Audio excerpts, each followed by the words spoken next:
Hi, Karen. How are you? How are you? I'm good. Hi, Eva. Hey guys.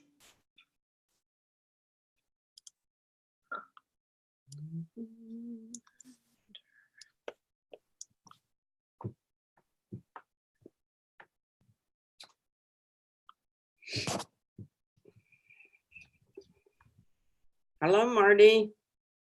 Hey babes, how you doing? How's everyone doing? Evening. Saturday, you know. I don't know what happened there. I was trying to get in a minute ago. I couldn't get in. I think he has to open it, or somebody from their side has to open it. Are you in charge this week, Kelly?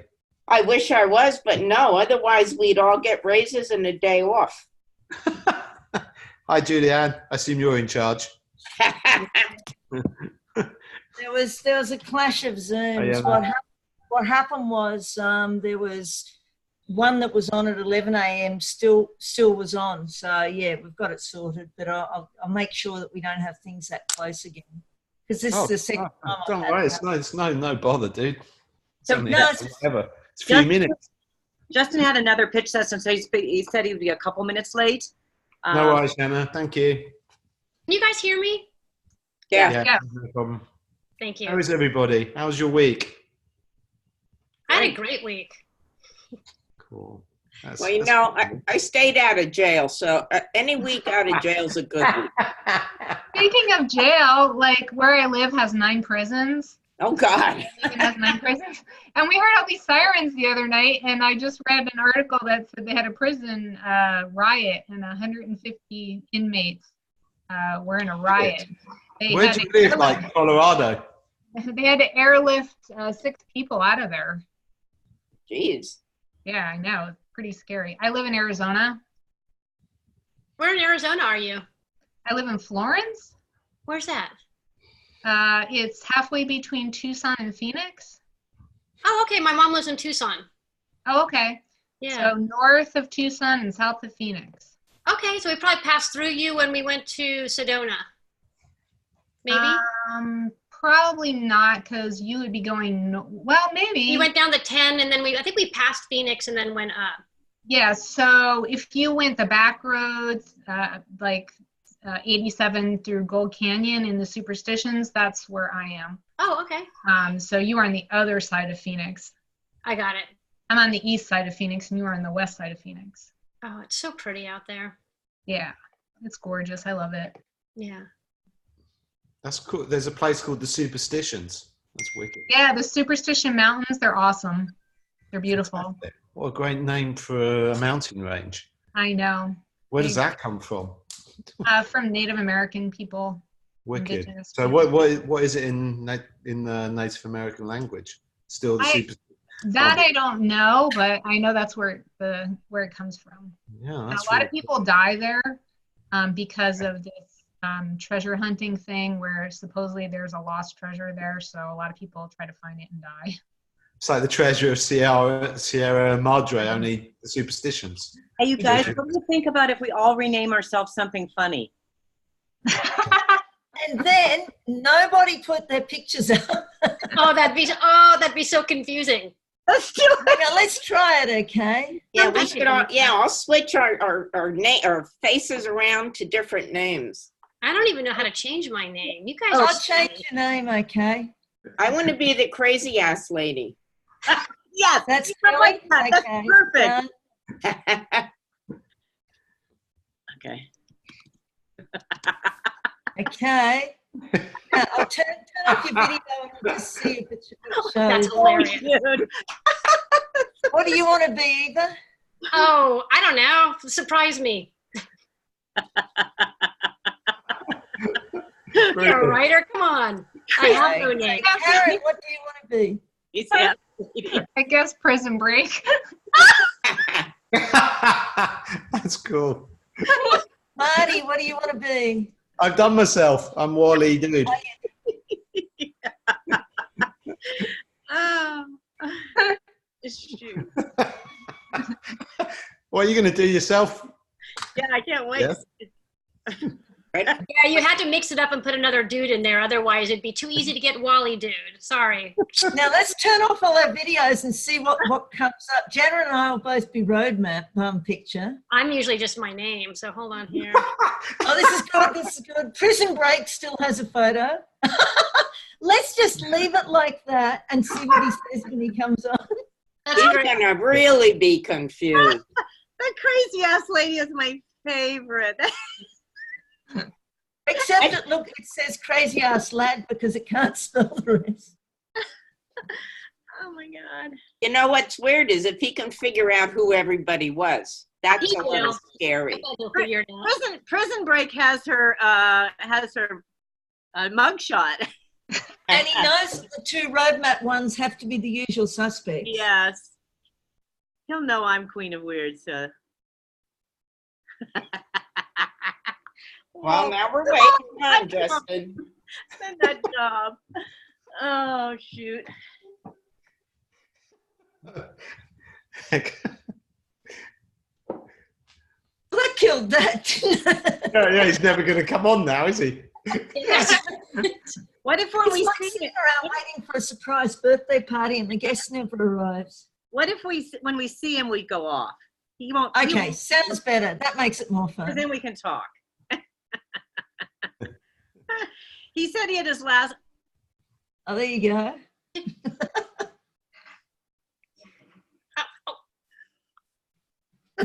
Aw. Oh no, he got it. Too late. Okay, now who is who? I'm still here. That is amazing. I'm reading everyone's little titles. This is awesome. Man. Well, the It just- castaway. Desperately trying to amuse ourselves, Justin. How you doing, man? I am well. Yes. Did you get a break between the? Dude, if you need a break, go for it. Nope, I don't have time because I actually have to jet out of here and go to another meeting. So it's a day of like craziness for me. All work related, but it's all good. Well, thank you. Thank No, you for it's waiting Saturday. for me, for It's real. Saturday, Justin. What's that? You know it's Saturday. I don't know that. You'll have to tell my other self that. I don't know what that means. Yeah. You're wrong. It's Sunday, guys. That's right. Yeah. And it's Australia Day, guys. That's right. Oh, congratulations. What, I'm murdering a whole heap of locals. Well, and apart taking from that. So it's not commiserations, dude. Anyway. Well, we're all here. Thank you for waiting for me. Thank you for waiting for the crazy login. We made it. So, well How done. was your week, man? You all right? Yeah, week has been very good and very, very busy. So we will dive into this with you lovely people. I have to say it is a nice relief to come into a group that I know and love everybody, because sometimes in those other meetings you don't know who you're going to get, and I love all of them too, but it's nice to come to the staples like, oh, good. You know, it's like familiar. You can chill out, dude. You're Real getting relaxing. a cheers from Marty. What's that? You were getting a cheers from Marty. You are. Oh, yes. Oh, here, water. There we go. Oh, that job. Who would like to go? Who would like to go first? Prison Break. All right, go to it. I need to escape. Love it. We will escape into our Glampire weekend, which now every weekend is going to be a Glampire weekend for me. Yeah, no, this is a lot of fun, and it's shaping up super well. Anything that you wanted to bring out first? No, just, I already mentioned I'm a slow writer, so I'm just like a snail. Oh, not at all. I actually thought you got quite a bit done, which I was, I'm proud of and happy for you. So, yeah. Cool. So let's see what we have.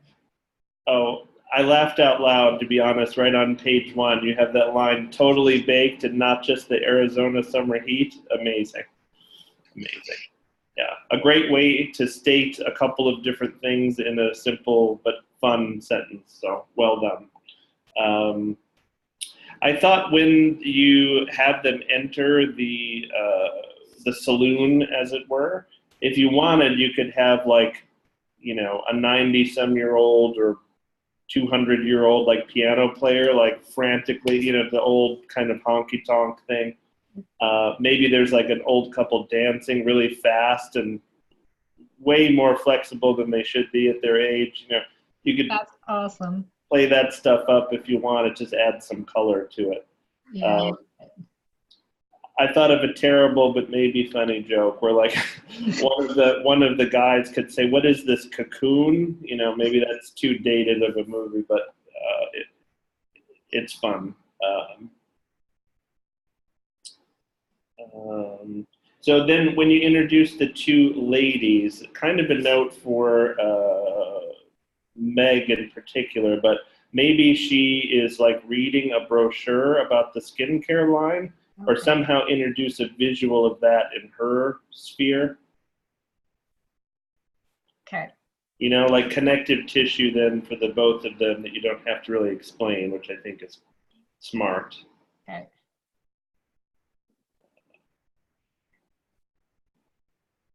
And then on page 4, you would notice this when you go back through, but just to save you the work, Sloan has a line that should be, "Will you just sign the slip?"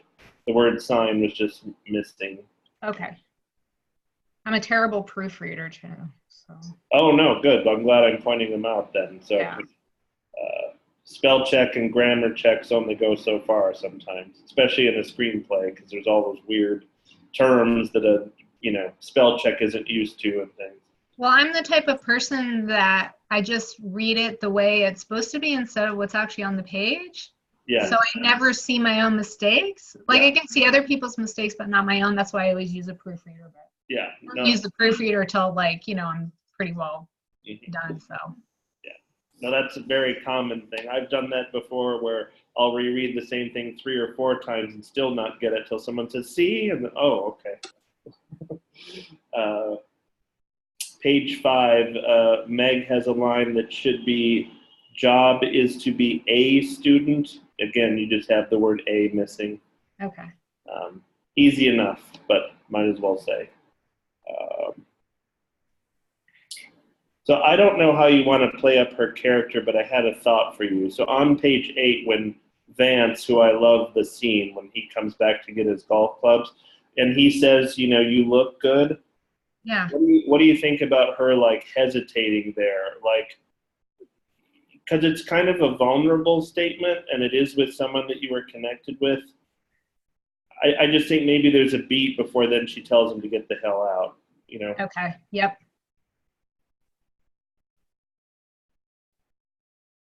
And it's a moment where like he could get cocky and think he has the upper hand, like he could have her too if he wanted, and play into that. Exactly. I thought this could be fun for her character, but again, you're in the process of shaping her. Maybe she's one of those people that has like the Post-it notes on the mirror with affirmations. And you could play into one of the themes, like, they could be like, age is just a number, and you're only as old as you feel, and, those kind of tropes. And Yeah, that's awesome. Mm-hmm. Yeah, I thought it could be fun. And then as she's in, the bathroom, you could, again, have her surrounded by those skincare products to, again, it's a great visual to tie everything together.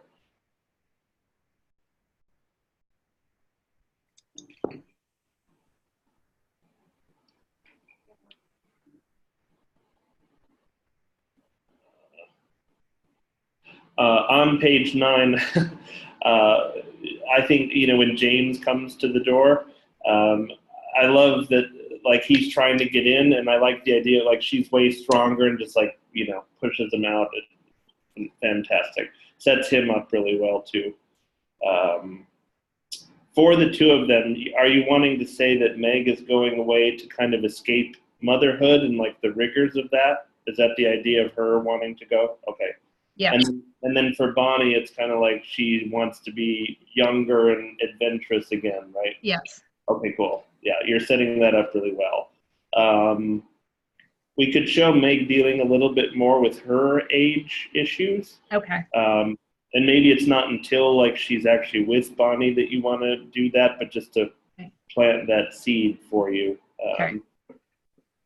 It might even be something like with her daughter, maybe some reference that she doesn't get, and it's that moment where you know, now you're listening to oldies and, you know, that kind of thing that we all go through, right? When the cool music you listen to is now in the classic rock station. Exactly. It's so depressing. Yes.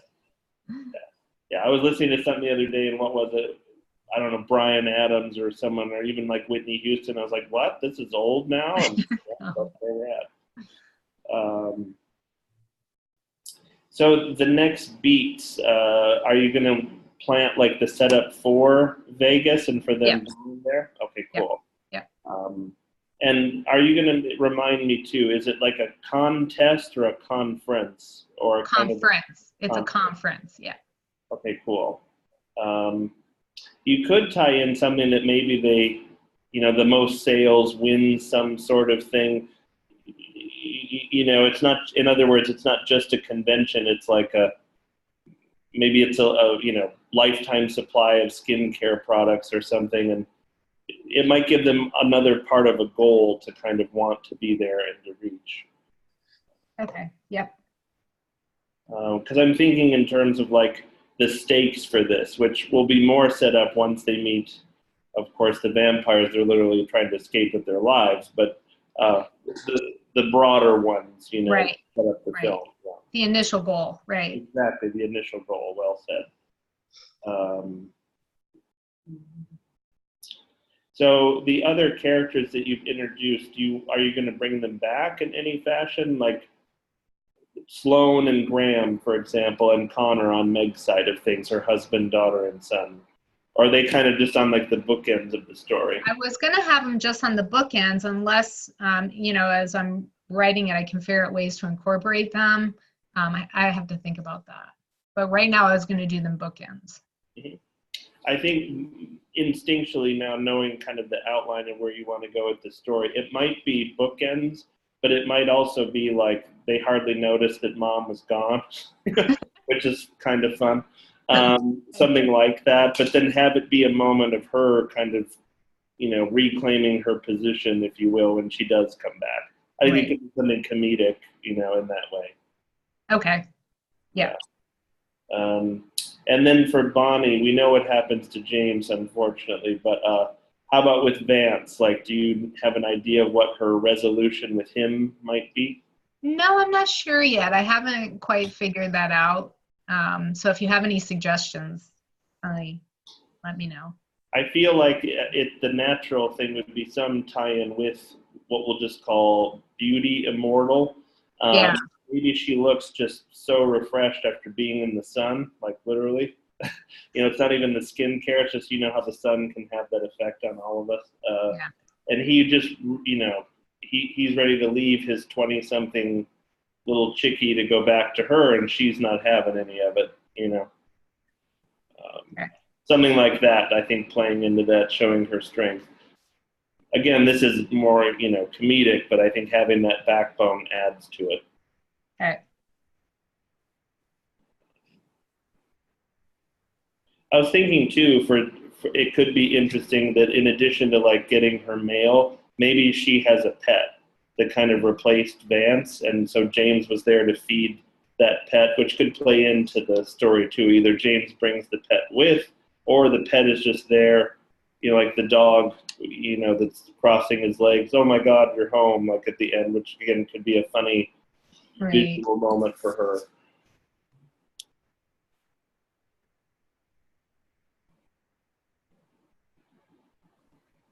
Yeah, but otherwise, yeah, I like where this is going, and I certainly like the characters. The opening scene with the older vampires was fun, really fun. Okay, good. Yeah. Good. Cool. Awesome. Thank you so much. I appreciate your feedback, and your ideas always inspire me, and just you know that feeling where you're like, ooh, you know, more ideas. Yeah. Well, that's what I aim for, and it's fun to be able to do. And you know, having worked with you before, like I kind of know how your brain works, and so it's fun to kind of think, ooh, maybe if I throw this to her, she'll run with it. And so Yeah. Exactly. Yeah. Thank you so much. That's awesome. Cool. Well, I look forward to next week and more pages, I presume. Yeah. Yeah, for sure. Yeah, I'm gonna keep plowing through and yeah, hopefully, fingers crossed, I can get you 10 more pages. Yeah.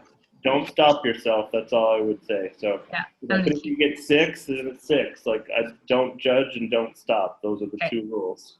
Okay, awesome. And I did pick, you didn't hear this part, but I did pick Prison Break for my name because we had a prison break right down the street from where I live. Oh my God. Well, there was a riot. 150 inmates, and they had to air vac 6 people out, including 2 guards. Wow. Yeah, the town where I live has 9 prisons, so. Right. Right. Wow. Why did you let those people escape, Karen? That wasn't nice. I know, right?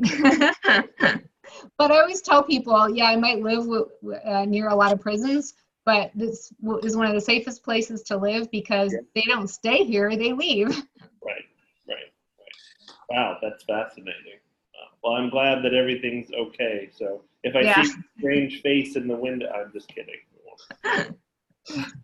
Cool. Well, nice to see you as always. See you again next week. Thank you. Bye-bye. All right. Next person, please. Crazy ass lady, unless somebody else wants it.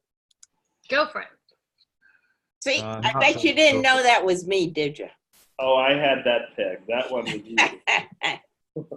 but in the best way. Yeah, right, sure. How are you? I am well, and yourself? Good. The Kel has arrived. I know. I actually have your name on the top of my notes as the Kel. So everything I have now about you is all that. I promise. It's more fun. So this was fun to dive back into this world. I mean that sincerely. I read everything from the beginning as though I'd never read it before. So it's good. Oh. Yeah, And- I did a dialogue meeting with Alex, and I'm going through again and cutting down on some of the dialogue because she kind of hit me with, from an actor's point of view, I tend to ramble in my sentences, you know. So I'm redoing them, I'm making them a little shorter, you know. Yeah, no, that's great. That was actually one of my notes, not verbalized exactly that way, but it's a really a skill set and almost a trick, you know, in terms of like movie writing in particular, because it isn't the way that we speak. Right. Because rambling, I wouldn't use that word maybe, but trying to find our thoughts or like having different thoughts collide and like when we talk to people, that's normal. But in film, it's like we want to get in and get out super fast. So it's fine tuning how that needs to happen within a scene, and yet have, you know, a character that has something to do and to say and something about them at the same time. So you're in a good place though with this because you know the characters really well. Yes. So that's not a painful process, I don't think at all. It's more just like, oh, cool, yeah, you're right. I don't need that part, or I can say less, you know, or whatever it might be. Right, yeah. But I think it's smart, and this is for everyone too. It's like, you know, maybe overwrite the first time. Like, you know, I have people that their tendency is they don't write enough, and then there's people that their first draft is 100 and some, you know, 180 pages, and I think that's fine because I think it's easier to go back and like trim than to say, you know, where do I need to expand sometimes. So. Yeah, I guess Alex is an actress too, and she goes, you know, cut back because they have to take a breath sometime, you know? Yeah, no, it's true. Having done a lot of theater myself and having to give 2 or 3 pages of a monologue, it's like that's a real challenge. You don't have that issue where you're writing like literally a whole page or something, but yeah, it's its own special animal, that's for sure. Where'd you do theater at, New York or here? Minnesota, actually. Oh, okay. Did you ever hear of Uta Hagen? Oh, yes. Mm-hmm. Okay, my uncle was stage manager for her. Oh, wonderful. Many moons ago, yes, in New York. Yeah. Yeah, no, Uta is, I mean, legendary, absolutely. Yeah. Okay, we digress. Yes, but in a good way. So I'll put it out to you, but I think I know the answer. Anything that you wanted to address, questions you had for me first? After you, J-Ro. Aha, I thought so. And there you used my street name. I love it. So minor thing, but on page 2, make sure that we have seen the patient's eyes and mouth, because now it's the doctor commenting on it. I think a director would put that in, but just say it, visualize. Okay. That's a pretty awesome visual. I actually just changed that. I have the nurse going, her eyes and her mouth, period. Somebody sewed them shut. Is that what you mean? Something like that? Yeah, or, she could just say her eyes, her mouth, and then we could just have the camera go right to it, and then we go in the audience, oh my God, someone sewed her eyes and mouth shut. Okay. Either way, but the visual needs to be there for sure.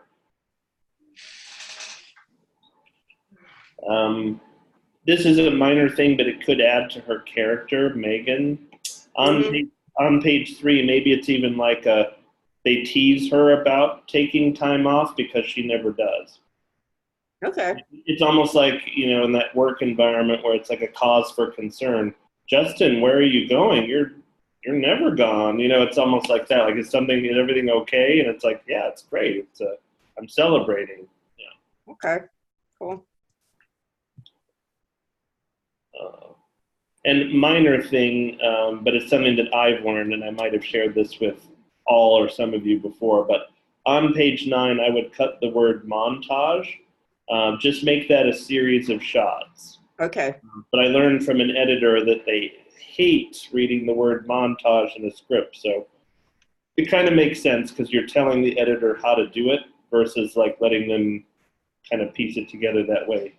Yeah, don't want to step on their toes. Yeah, which again, I'd never thought of it, but it was a valid note. Okay. I know you worked hard on it over time, but the scene where Rose is taken by the tall man is brilliant, and it reads so well and so visual. So well done. Good job. Thank you. Yeah, good job with the whole thing, but that scene is so like, ooh, scary. I don't want to go into a parking garage anymore. So page 29, I don't think that you necessarily need this moment when the detective calls. And the reason why is because we already know, thanks to Ryan, that the police don't have any information. Okay. So if you wanted, you could just have the phone ring and her say it's the detective and then cut. But I don't even know that you need that. Okay, I see. All right.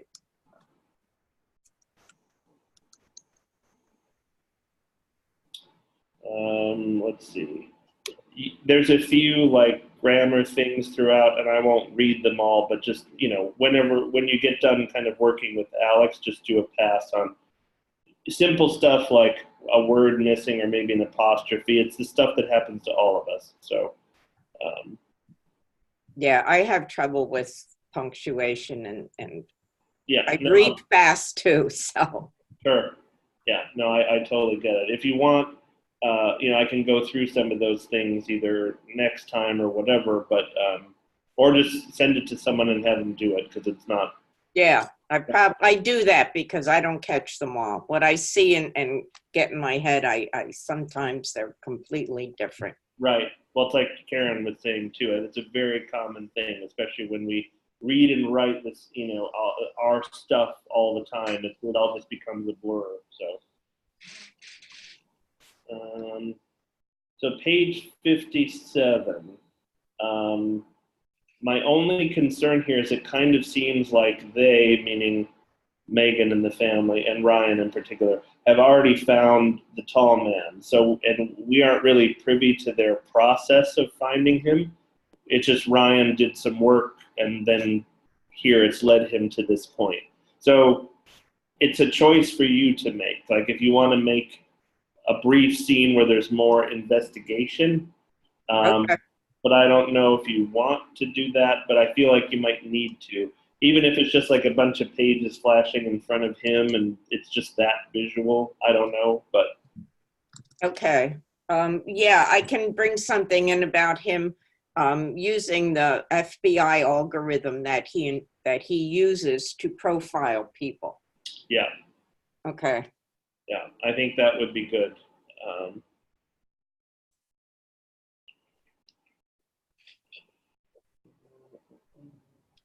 Oh, okay. So this is going to be a fun and easy fix for you of a sort, or fine tuning, not a fix. On page 60, this is where Ryan is telling Megan and they're putting together all the pieces. And then the next scene is the detectives doing the same thing. Uh-huh. So at first, when I was reading it again, I was like, oh, well, we don't need the detectives doing it at all. But then I actually really liked what you were doing. But the way to do it to really fine tune it, have information in what the detectives are talking about, not be in the conversation that Megan and Ryan are having. So that way the audience is learning the full scope of the investigation from two different parts. Because they're both finding it at the same time. Oh, okay. So I almost have multiple discoveries between the two. So cut back on one of them. Exactly. Or you could intercut the scene where literally the detective is picking up on Megan's line or something. There's a number of ways you could play it, but just convey all of the information just once, but use the fact that you have two different factions looking at the same information, because it's fun. It makes that scene really alive. Maybe an intercut, like you said, would be good. Yeah, that's one way to do it. Or again, you could keep it as it is, where you have the setup with Ryan and Megan, and then more information with the police. Either way. Okay.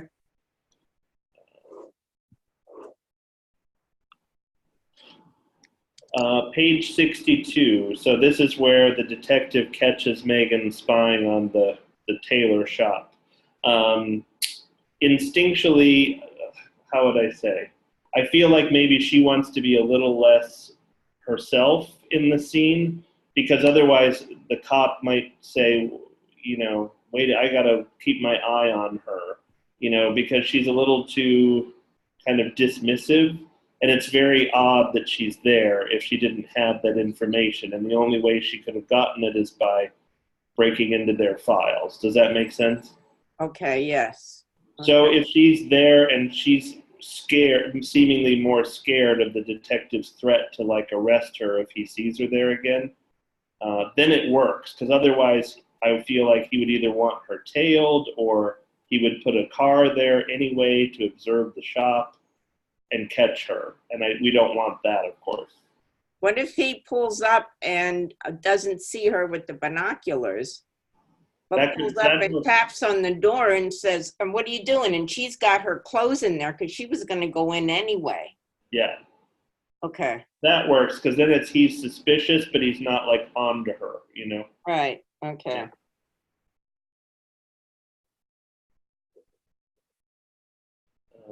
And we talked about this a little bit before, but I love that her job ends up being threatened. I think that adds such a nice, simple but effective layer in there when they're like, you got to do this and this before you're allowed back. No one's too great, that we can't lose them. That was a great moment. Thank you. So page 71, and forgive me if this is there, but I'd forgotten it. I feel like if we're going to say that Megan can be sort of klutzy, have a moment where she is in a domestic setting before page 71, because that's kind of a bigger moment. And because she's a surgeon, maybe it is the kind of thing where when she's in surgery, like she's, locked in, but when she's kind of at home, she settles down and maybe she is a little bit more like fumbling and that kind of thing. Yeah. Okay, so when she spills the drink, Yeah. somehow preface that back in the beginning, maybe she drops her coffee or something and the scene. Yeah. We won't think anything of it, but when it comes back to that bigger moment, we'll remember. Yeah. Yeah, I myself walk into walls all the time, so. That's funny. Marty has that same problem, but we don't talk about it. So, what do you think about having a scene or an allusion to Megan in kickboxing class before the end? Yeah, I was thinking of that too. Yeah. Sure. Yeah, Why not? I think it could be something as simple as like, you know, how was class, you know, whatever, did you, and then, you know, have her daughter do something like that, you know, whatever, or show her in class during like a phone call or something, whatever you want to do. Okay. Yeah, maybe at the end of the class and they show them finishing up and she grabs a towel and Yep. heads out or something. Okay. Yeah, simple thing, but I think it sets that up, so.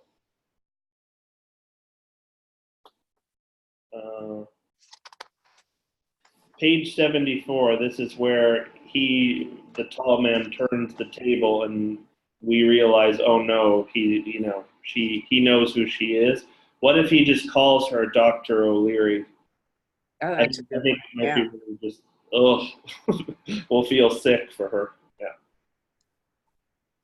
You know, you'll get there, but when he gets the razor to break away, you know, I was thinking since he sticks pins in himself, perhaps he keeps picking and picking, pulls a pin out.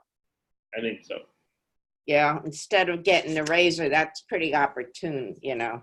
It is. I like because why not use the device you've already put there in the scene, which is genius. Okay. Yeah. Because there's also something really, I don't know what the word is, self-abusive, sadistic about him just, you know, not showing any of that pain by pulling that thing out slowly. And yeah.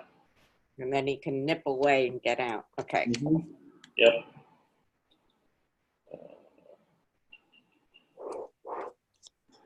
So I totally like the tension that this brings up, but maybe there needs to be another beat to it, and that is this. On page 82, this is when Megan realizes that she's got to go see the therapist because if she doesn't, her job is threatened.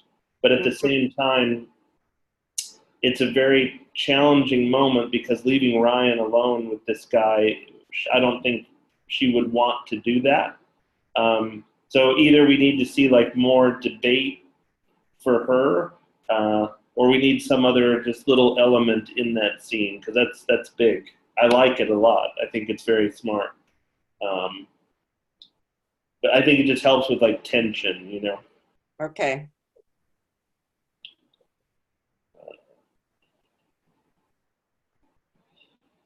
It goes into another just kind of framing of it now, and you can have fun with this too. On page 91, when she is in the therapy session, Megan, I feel like she might be on edge or different because she knows the tall man is still, you know, out there. But then again, this is after she's shot him, so if we're presuming that he's dead, then that too, instead of being on edge, she might be just different. You know what I mean? Okay. But play up Maybe with, a little freer. yeah, more loose. Maybe she's even laughing because we don't really see her happy per se, except briefly at the beginning. But we haven't seen that in a long time, which is kind of a cool resolution to her. Okay. Great. And this is to make you laugh, but there's a truth to it. I think the audience is going to be kind of pissed that they don't see the tall man die. It could be very well, but I wanted them to wonder, well, they'll always wonder who did it, which Right. one of the two, you know what I mean? Yeah. And I kind of thought that would be pretty cool. Now, of course, at the end, you saw we can always have a sequel to it. I did. And then maybe it would come out then, but I kind of like, yeah, I'm sure they want to see the tall man die. Hell, I do too. Yes. Now, there is a way you could have him literally, you know, flop over having been shot and he's dead. So you could clarify, and you could see a pool of blood or something that definitively says he's dead, without showing who pulled the trigger. That might be the compromise to the two. So maybe see him running and they're chasing him and a shot rings out and he just falls forward. Yep, and then just close up of the blood. So again, we realize he's dead. This isn't like Star Wars where we can bring back the Emperor. You know, he's dead. You better watch it. I'll pull out my my Darth Vader stuff. I would actually pay to see that. True statement. I do have my lightsaber in the next room. That's fine. I believe you. Spoiler alert, no, it isn't. We already know that the Emperor is alive from the trailer. So, but nice try. I try not to give spoilers. If I ever do, forgive me. A real one. This is kind of cool, I think, but this is me, so you're the author. What if the last shot is actually an orchid growing outside of the cabin, at Ryan's cabin? Oh, that'd be neat. Yeah, I kind of like it. It's kind of like disturbing but fun. You know? The question is, how did the orchid get there? I know. I mean, it can't. Can it just be one, or? I don't know. I'd have Yeah, to. I'll have to do some research on that. But I feel like it might be marking where they buried him, or it's like a weird tribute to him. I don't know. I kind of like something like that. Just. Oh, okay. I see where you're coming from. Yeah, that's where they stashed them. Yes. Okay, cool. Yeah, because the audience is going to go, "Oh my God!" You know, I think it's just a cool moment. Neat. That's a great idea. Well, it's sparked by you. It wouldn't have come from my crazy brain.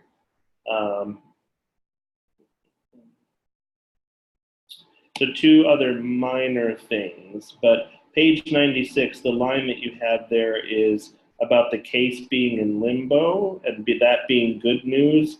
I was a little confused there. I think I know what you're trying to say, so maybe just look at the wording of it as it regards Ryan. The cop is trying to say, like, I'm on to you, but I can't prove it, which is cool. You might want to do one of those movie moments, which I love when they do it if it's effective, which yours would be, where he kind of slides up beside Megan at the bar and he says something like, we haven't found him, but we found him and we don't have any links or whatever, but if someone had killed him, they'd be doing a service to the world. Just saying, like one of those where he's inferring, like, I know it's you, but I'll never probably be able to prove it. And we're not going to look anymore either because the MFer is dead, Yeah. Okay. So have fun with that moment even more with the detective. Because it also kind of helps his character, even though it's not his story.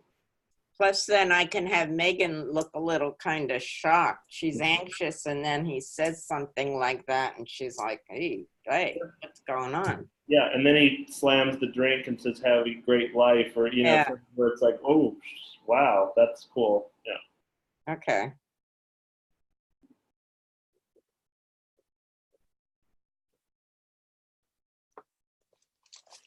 Cool.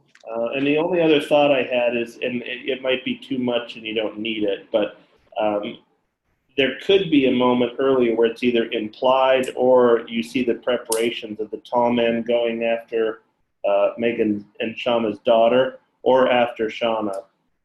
Because I kind of like the idea if he was going to go after someone else in the family, but you don't need to. It's just there if you wanted, because you have these two other women that are important to her. Yeah, I was also thinking of having an orchid delivered to Ryan, or have the orchid delivered up there and to Megan, but it's up there because he knows that she's been kicked down to the house. I don't know. I have to think on that one. That could work, and then maybe that is the orchid that's planted, where they bury him too. So that would actually work on two levels if you can tie that in. Okay, cool. Awesome, but good stuff. This has really come together well. So I think it's just this simple fine tuning and like you're working on just cutting down how we get in and how long we stay in a scene, just dialogue stuff, which is going to come pretty easily for you, I think, then you're ready. So. Okay, wonderful. I'm gonna keep working on the other one, and I'll have that to you next week. Cool. Unless you want to see this redone.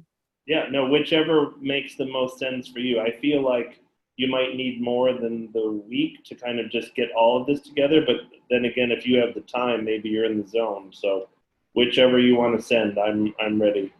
Okay, cool. Awesome. Great, thank you. Signing off as Crazy Ass Lady. Very good. She better not show up again. See you, crazy ass. All right, who's going next? You have no name. Now I'll go. I don't know who you are. Yeah, I have no name. I have no name. awesome. How are you, no name? I'm good. I had a great week. Good. Feels good. Good. Yeah, you're brighter today. I think the lighting has changed in your space. It is. Well, you know what? It's a beautiful sunny day outside. That will do it. That's Yeah, fun. it helps. It helps. And I think I'm. Yeah, there's more light in the room. Yep. And I love the flowers. Are they Oh yeah, I know. Yeah, I know. I got them today. Well, my boyfriend got them, but it's like it's kind of a metaphor for my week of just things growing and flowering and just That's good awesome. energy. I love it. I love it. Yeah. We will all take that metaphor. Yeah. No, I boomerang it. Good. I Bring love it back, you guys. So you know me, I'm going to start with my usual question, which is there anything that you want to address up front? So this is all new and coming out well for you. Yeah, this is just, this is just so new for me that I don't really have, I don't know yet. Just kind of like, what do you think? Cool. I love the visual opening. It was awesome. Oh, good. I was worried about that. No. The tape measures, it's such a great, just cool visual way to set everything up. It's genius. Oh, Well, great. Oh, good. Thank you. Thank you. Well done. I mean this is a compliment, but it's the best little chunk of something you've written because it's so fresh. I've never seen something like that before. Yeah. It really fits the story. So I take that. I thank you because I usually do that in the end, but like this is kind of came to me and it made so much sense when I was. Yeah. So thank you. Yeah. Super great. When you mentioned the ab belt, I laughed out loud. I haven't thought of that thing in forever. All those devices. I know because there's always a new one and they pile up. Right. What if there is a person, which I'm sure there are many, that like keep them, and have them in a box somewhere. I love it. That's Susan. Yeah. Yeah. That hose wrestling scene, that was funny too, on page 9. Oh, good. Out and gets it, yeah. Yeah, because it's kind of incongruent to like what she's really trying to do. It's just. Yeah. Yeah. Susan as a character kills me. I love her. I love her too, and I think she's so much like they're all a little bit me, but she's kind of the most like me. Interesting. Cool. Yeah, so I'm just having a lot of fun with that. I mean, in so many ways, yes, in so many ways, no. But I think I can tap into some of like my, things that Sure. just stuff. You know how it is. But yeah, she's fun. Enhance and own your quirks, shall we say? Right? Yeah. We all have them. Yeah. So I'm going to give you some homework, but it's fun homework, I promise. I'll take it. All right, so you have 3 steps to your homework, but they're fun. The first thing is you need to write the scene and report back. This is your homework in general. The first scene is I want to see their dinner. Okay.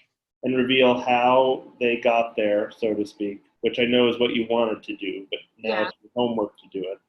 Okay. I want to see the scene of Sheila in her classroom. Yeah. And I want to see something like Leslie and Angela at yoga or getting coffee or something and hearing more about why the boat has special resonance for Leslie. I like the idea of them going to yoga or something and actually being a one-on-one thing. Yeah, it feels like that would be good. And then I'd put her with Angela just because there are 2 other characters that maybe we haven't seen interact. That was my thing. Yeah, and I was concerned because we've seen so many people by the alone, and I'm looking at it, and it's kind of a lot of private moments. Mm-hmm. But the private moments are good because there'll be enough time as the series even goes collective in this little community and then together. So yeah. So that leads me to a question, and again, I'm not here to say this is you need it or not, but do you think that we need a central character to follow in this vein of something like Sex and the City, where we're primarily following Carrie, but we spend a lot of time with the other women? Oh, that's a good, I didn't think about that. I know, I take it back. I did think about that because I was, researching all the outline and, the information and you're always supposed to your first character in the beginning. Yeah, I don't know. That's a really good question. And if I were to have a question at the beginning of this conversation, that would have been it. Part of me feels like it's Sheila because she feels like she's got it together, although she doesn't. And I think the hose scene kind of is the first poke in her, veneer, I guess. Yeah. I don't know. What do you think? Let's talk about it. Well, so I think Sex and the City is a good framework, even though the themes of what you're doing are different. Uh-huh. And that is that all of those women in that show are facing the same essential problem, which is when we meet them, they're all either single or they're not in the relationship that's going to last, decades. We'll just put it that way, right? Sure. Yeah. Because of that, they have a central problem that they all share. And your 4 women are the same. They all are in different situations and positions. Right. They're all different, but the central problem is the same for them. Right. So kind of getting an into them / the problem through one protagonist's eyes and then sharing that same problem from the different points of view is probably right. And Sheila does feel like that person. I think Susan is a little too weird for us to follow her. For some, as an audience, I think. Her quirks are, without a doubt. I think she's the most of caricature. Leslie's too much of a mystery. Angela's too society. Yeah, so Sheila makes a lot of sense. She's definitely in the sense of her job. She seems to, like you said, have a lot together, and then she doesn't.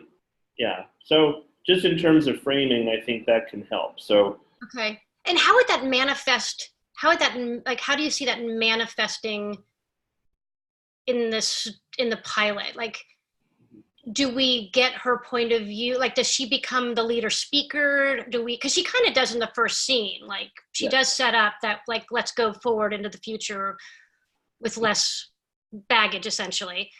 Yeah, it's more of a question for how you're going to proceed, because I feel like it kind of naturally is that from the beginning because of that first scene. Okay. So similar again to Sex and the City, in that show, they always start with Carrie and whatever article she's writing, which sets up your theme. So okay, I got it. Okay, I think that makes sense, because I think it didn't really occur to me until you just said that they're not looking for a relationship and they're all single. That they really do want to just, well, everyone except for Leslie. Leslie will discover more about her. It's a temporary situation in her mind. She gets attached to people, not things. That's who I'm seeing her as. But she's not attaching her. She gets attached to men, and so all the other women are kind of resolute to have a relationship with each other. Like, not obviously not sexual, but it's like we're beyond that anyway. So like. Men may come and go, but we will always be together. It's kind of their collective thought.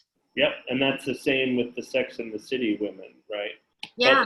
But in terms of this show, it goes beyond the personal relationship where they're actually dealing with a problem that's about their physical space and the idea of, going back to something that's simple and, even disciplining themselves, in Susan's case, to cutting themselves off from having a bunch of stuff. Right. She wouldn't have the room. She'd have to have a whole community of houses just for her. For her stuff. I know. Yeah. I know. Which is kind of fun. So I wrote down what I was envisioning from what you've written as like their things, their little hang up or quirk. So right. Susan is a hoarder. Pretty much. That's my word for it. Yeah. Leslie's big hang up is with men. Yep. And what I like about her, and I would encourage you to just keep exploring it because you have it here, so it's not something to put in, is this idea that like she gets obsessed with someone and yet she pushes people away at the same time. And she's almost vindictive. She reminds me of people that I know that I won't name. It's nobody on this call though. Where where it's like, come here, go away. That's how a mentor of mine used to phrase it. It's like, I need you, but I don't want you. Don't get that close. No, you're too close. It's like that whole. Oh yeah, I love you. Don't touch me. Yeah. Right. Yeah. Exactly. Yeah, okay. So it's almost like she really wants, so she verbalizes her independence, and yet all of her actions are she's always clinging to someone. She always right, and she always weirdly, and she always ends up being the breadwinner, and everything. They always end up leeching off of her. Yeah. So yes, I haven't quite gotten into it, but you're absolutely right. That's kind of where she is. She's can't find the right guy because she can't find Mr. Right if you're with Mr. Wrong. Right. Yep. Exactly. Yeah. Um, or Mrs. or whatever.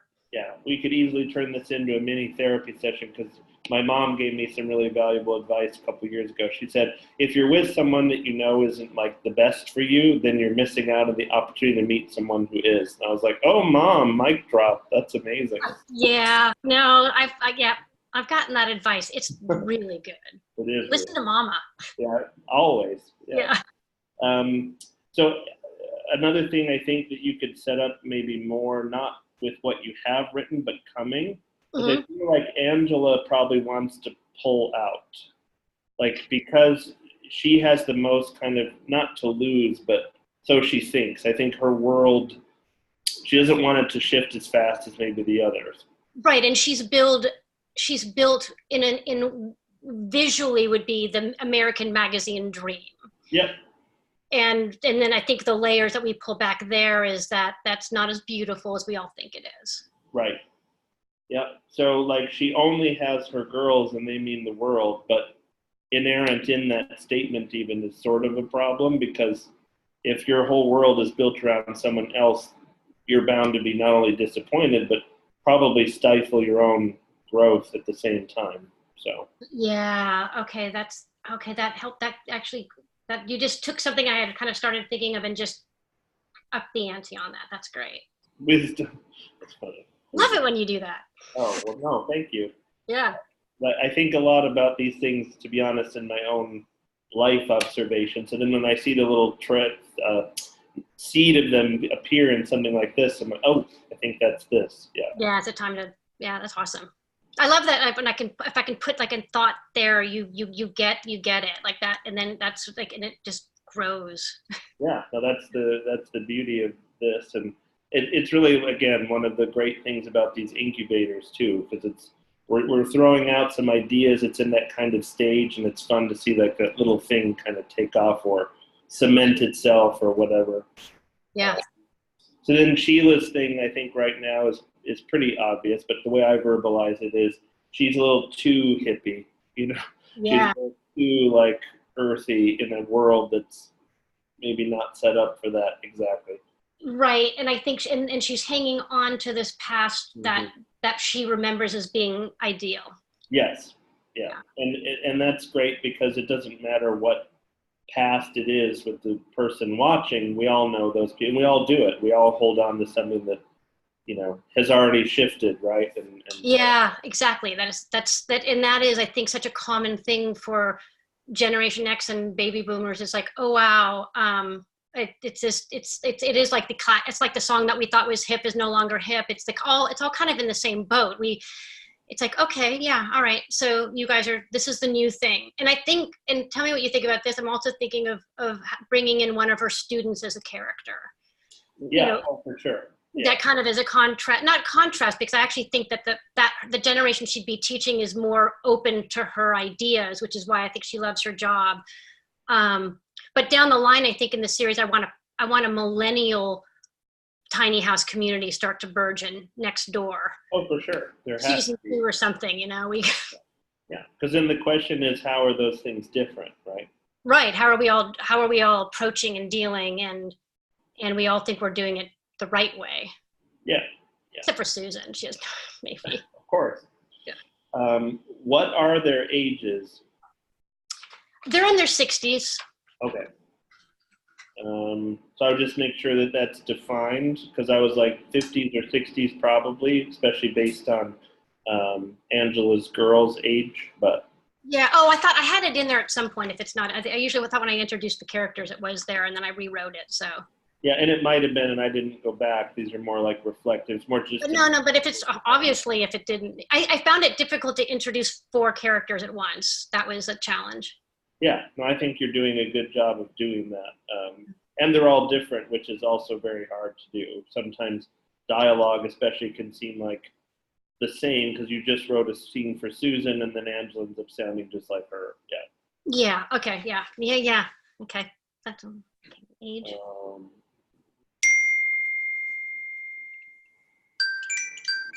Sorry. All right. Is that an alarm to tell me to shut up? Probably is. Yeah, that's my son. Good enough. Yeah. No alarm. Like up time. Like, pencil down. So the last 3 things I have are more kind of fun thoughts and questions, not necessarily for you to answer unless you have answers to them right now. Okay. What do they do for a living? Sheila, we know, is a teacher. What do the other 3 do? Okay. And if you know, say. If you don't, then just say. Well, Leslie's a real estate agent. That's why she's. Got it. Right. Yeah, it's hinted there. Angela is just a widow, and Susan I haven't figured out yet. Okay. Interesting. Yeah.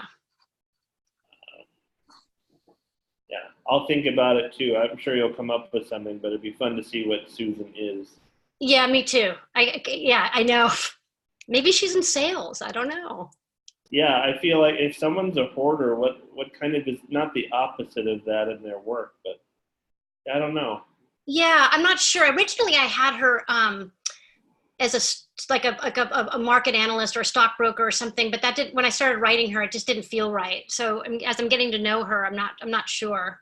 Do you think she's a type A personality? I don't know. That's interesting because I always think of type A as somebody who's so organized. I think of Angela as a type A. Mm-hmm. But then I've been I think Leslie of it as a type A. I don't know. To me, Angela's not, but I think she's somewhere on the border. It depends what part of her life. I'm going to need to look more into that. Because type A is someone who thinks they're in control. Is it? Yeah, they're usually like the CEO. They're, in a female visual description, it's like they're in heels with the power suit. Not literal necessarily, but the metaphoric. They're usually bold. They're like, well, why not? We're doing this, Okay. And it is an interesting thing if there's a paradox. Like if Susan, for example, and in sales, she's very forward and like she can sell anything, but then her, Achilles is she also buys everything and holds on to it. Yeah. Like she weirdly like whatever, and I don't mean for that sales is necessarily a trick. I think everything's an emotional experience. So perhaps she understands that selling and getting people to buy is emotional, and perhaps I feel that she keeps buying things because she's trying to feel good about herself. Like, as we, as we tend to do. So that's good food for thought. I have to I'm going to have to do some homework on that too. Well, the other fun thing that you have in there now is that the things that you showed that she has collected are all things that are improvement based. One being a lot of different cooking things, yes. And the other being the exercise stuff. So that's Well, wait till we get to her bathroom. Yeah. Uh-huh. Yeah. Exactly. Yeah. They're all self-improvement, so there's something to that. Yeah. Ooh, that's kind of could be fun too. Yep. Okay. So, and then the other just fun question to think on is what their different fitness and like endurance and patience levels are. Okay. Like Susan, we see her working out because she uncovers the stuff, but maybe she fluctuates with her weight all the time. I almost picture her like Oprah, where it's like she's got all the tools, but she's not maybe using them always. Or she hasn't used them. Right. Since you bought them. Yeah. Right.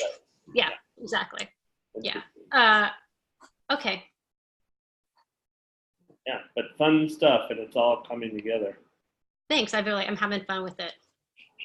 Awesome. Well, I'll look forward to next week. So, do you have anything else at the final moment here? Come to mind? No, we covered everything. I think that this was good. This is great fodder, and I can't wait to do my homework. Awesome. Cool. Well, I look forward to reading more. So, Thank you. of course. All right. Bye, guys. I'll be quietly standing by. All right. Who is next? That job. How comes? Yeah, no worries. You're the dude. The dude abides. Yeah. Hello, Nut Job. How are you? Not too bad. A little bit tipsy, I must admit. All right. Well, I can just talk, and then you can listen later. You know. I just nod. Nice. I did this course today, and God, it was a long day.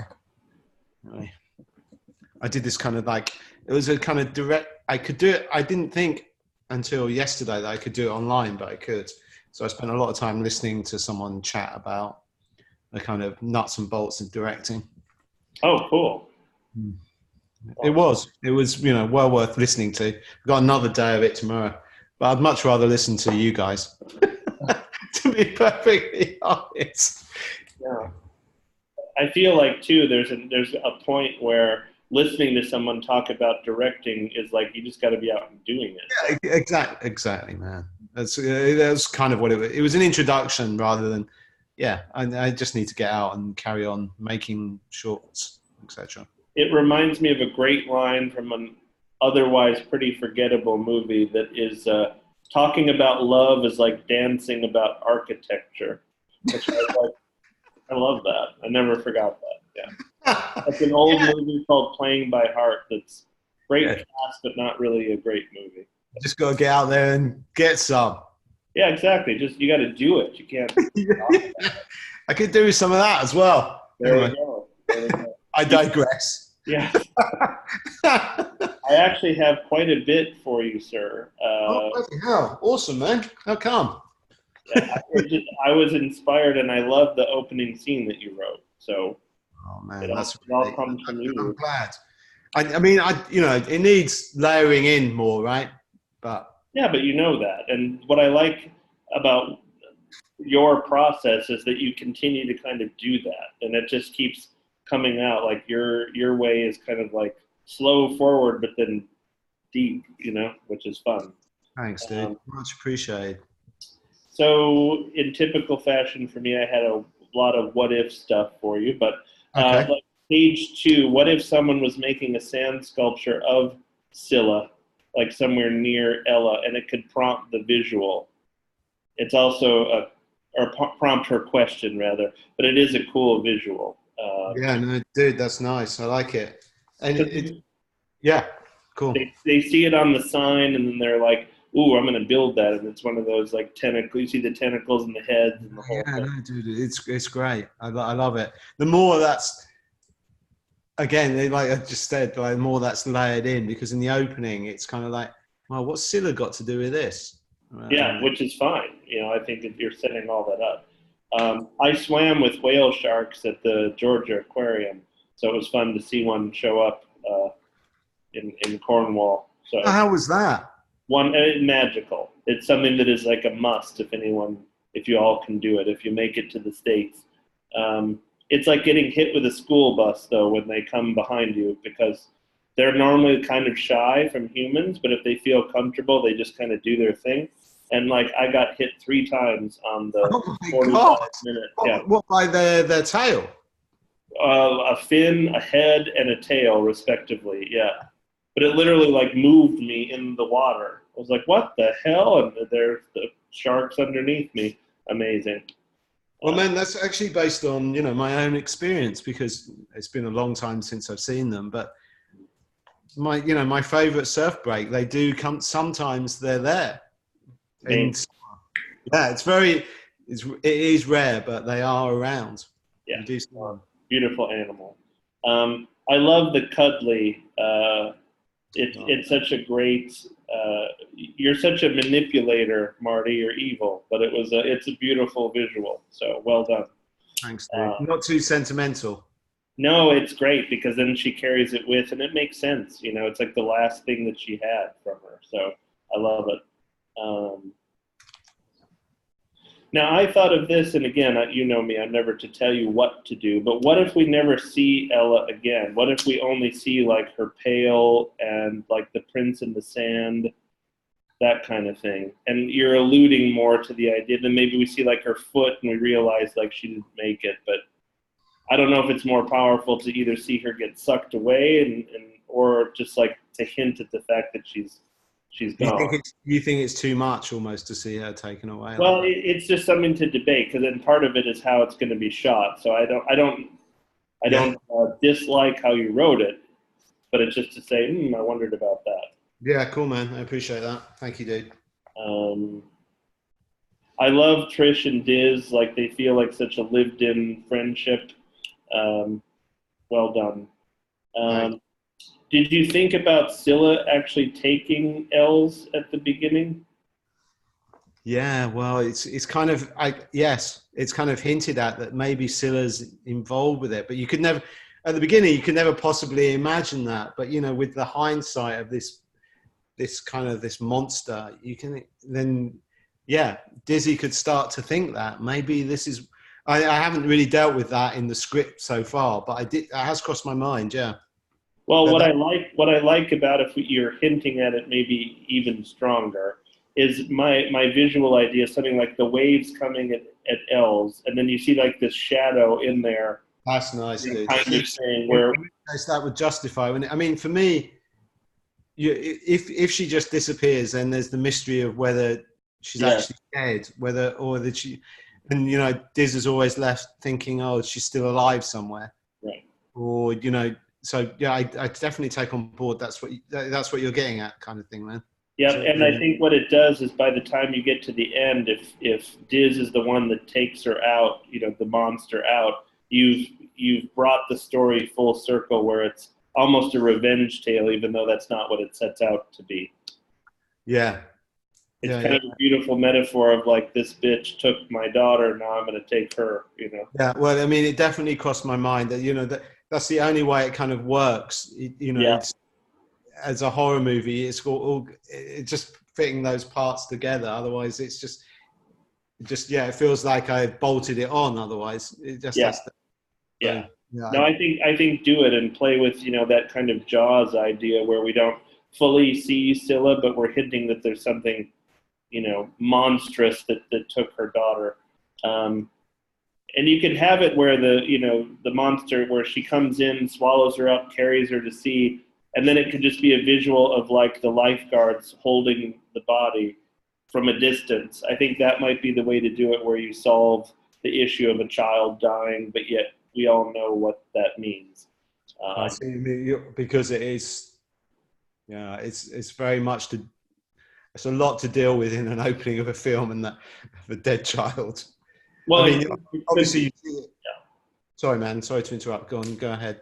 No. I'm coming alongside you. Yes, it could be, but I think it's all the way in how you handle it. And again, if the shot is of just a girl in a lifeguard's arms from a distance, we're going to know she's dead without seeing it, if that makes sense.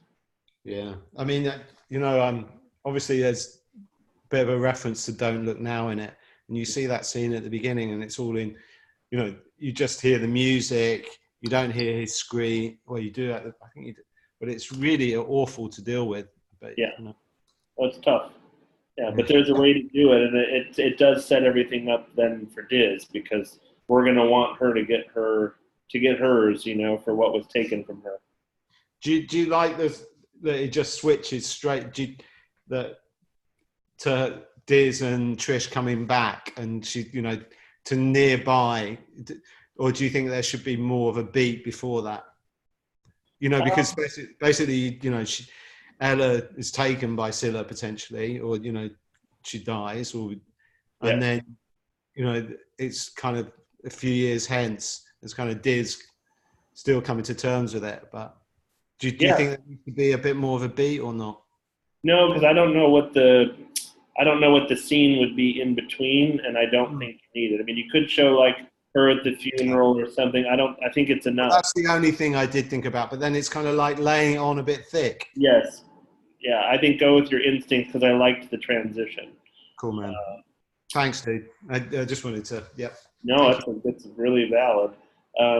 One thing that I think you should do, though, is have some more visuals in her place of her past success. You know, maybe it's posters of a tour or, you know, not necessarily a Grammy, but something to indicate like her career and that it's gone on tits up because she's lost her child. Yeah. Yeah, that's cool, man. What did you think of her living on a houseboat? Loved it. I love that she's still on the water, but maybe, you know, it's a really tough thing for her to certainly go back to that spot, which is really great that you tied that in. But it might be implied like she doesn't really go out on the ocean at all either. She's tethered literally to the land and the dock. So cool, man. Yeah, it was very cool. Thanks, dude. These are great notes as always. Thank you, man. Much appreciated. No, of course. Dude, by the way, I did my level best to get it in on time. Yeah, you did great. I'll do the same this week. I'm like, shit, I was like literally sweating. Can I do it? I did. I was proud of myself. You're like, yeah. At least you bloody managed that, you bastard. But yeah. You got an A for effort and execution this week, Marley. So well done. Oh, dude, thank you. Thank you, man. I have a question actually for one of the women, if you're a mother. So I know Jana is, Ava is. I'll just throw this out to one of you. In Marty's script, so he has the little dolphin stuffed animal that the daughter that the main character loses. She holds on to it throughout the script. How much do you think that would play a part if, as a mother, you're going back to the spot where like you lost that child, and would you have that? Would it be something you carry with you, or would you not want to see it? Does it provide healing? How authentic might that be? And this is an obvious, terrible hypothetical, but I'm thinking from the feeling. I think you would have it with you. Yeah. I would agree. I would say that like my son has 2 little stuffed animals and he's alive and well, and I'm so emotionally attached to those. One time, like super. He lost his pillow in an airport, and we hunted it down. We had the airline hunted down. Yeah, it's a big thing. Yeah. Cool. That's what I wanted to know. Yeah, for sure. Much appreciated. That was yeah, totally. Yeah, thank you for dealing with the sensitivity of the question, but you understand from a dramatic storytelling standpoint. So Marty, I would say use that. Have her holding it like almost like one of those, you know, squeeze things that you'd use for stress, like while she's on the boat, especially while she's boarding. I think it's a cool connection to the whole thing. Yeah, it's so visual as well, and that's it is. Great. It is. I mean, you know, they, of course, in Don't Look Now, they have the red coat, but it's much more a negative thing. Right. Anyway. Yeah, but this one's just like a memory thing, and I think it's good and it's powerful here, because maybe by the very end she releases the cuddly or leaves it. Yeah, it's almost like she doesn't need to hold on to that. The memory's always there, you know. Yeah, I thought about that too, man. Thank you. Yeah.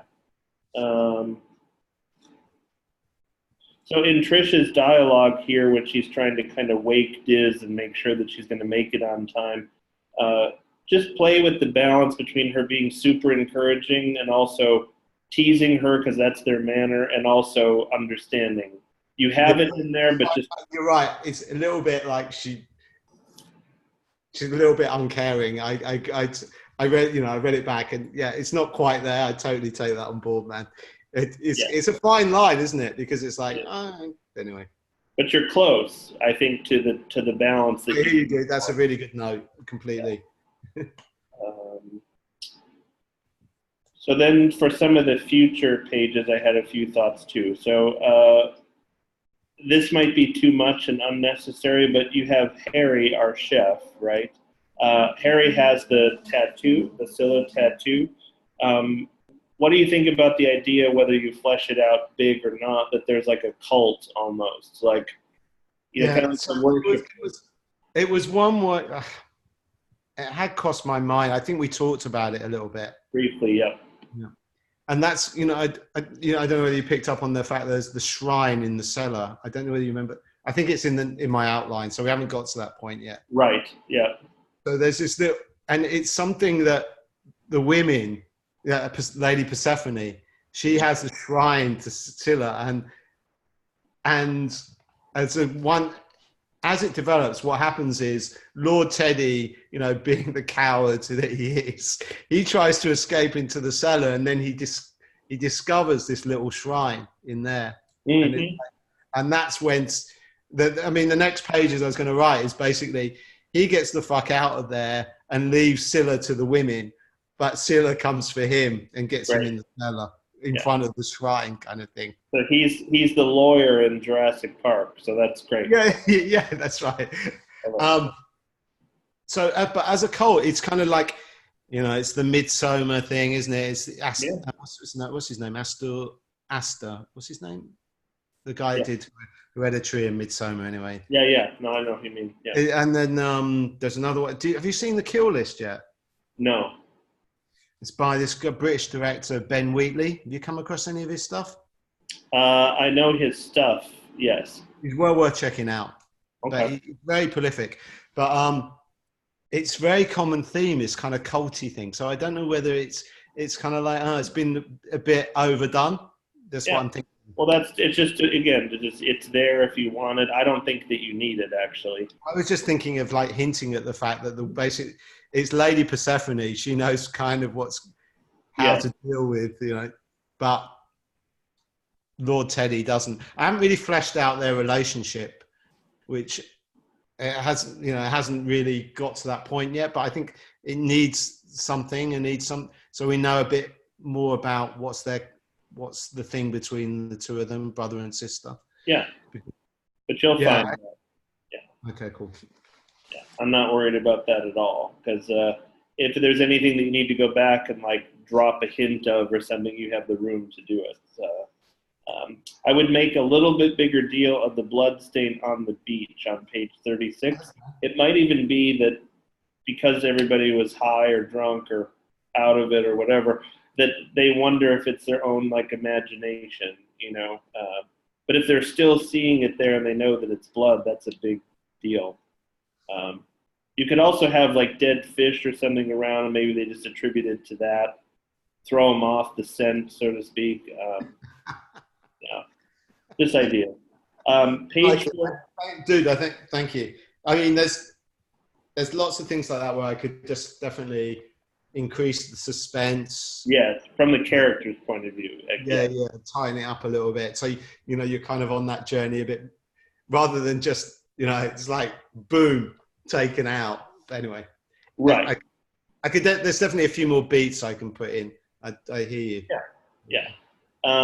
Page 43, if you are going to keep it that there's, a dead body that they found, I think Davy should be the one that's accused of murder.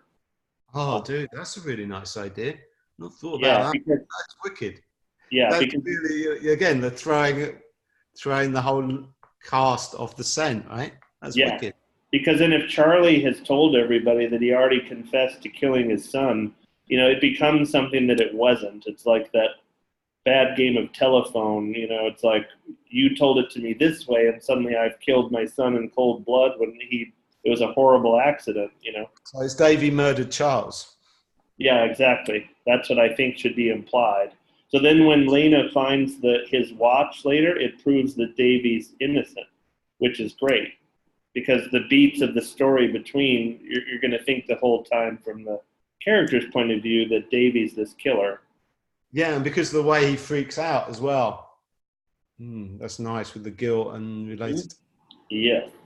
Dude, that's a great idea. Thank you very much. And this last one is something you probably would have done, but I went and did one of my crazy research dives.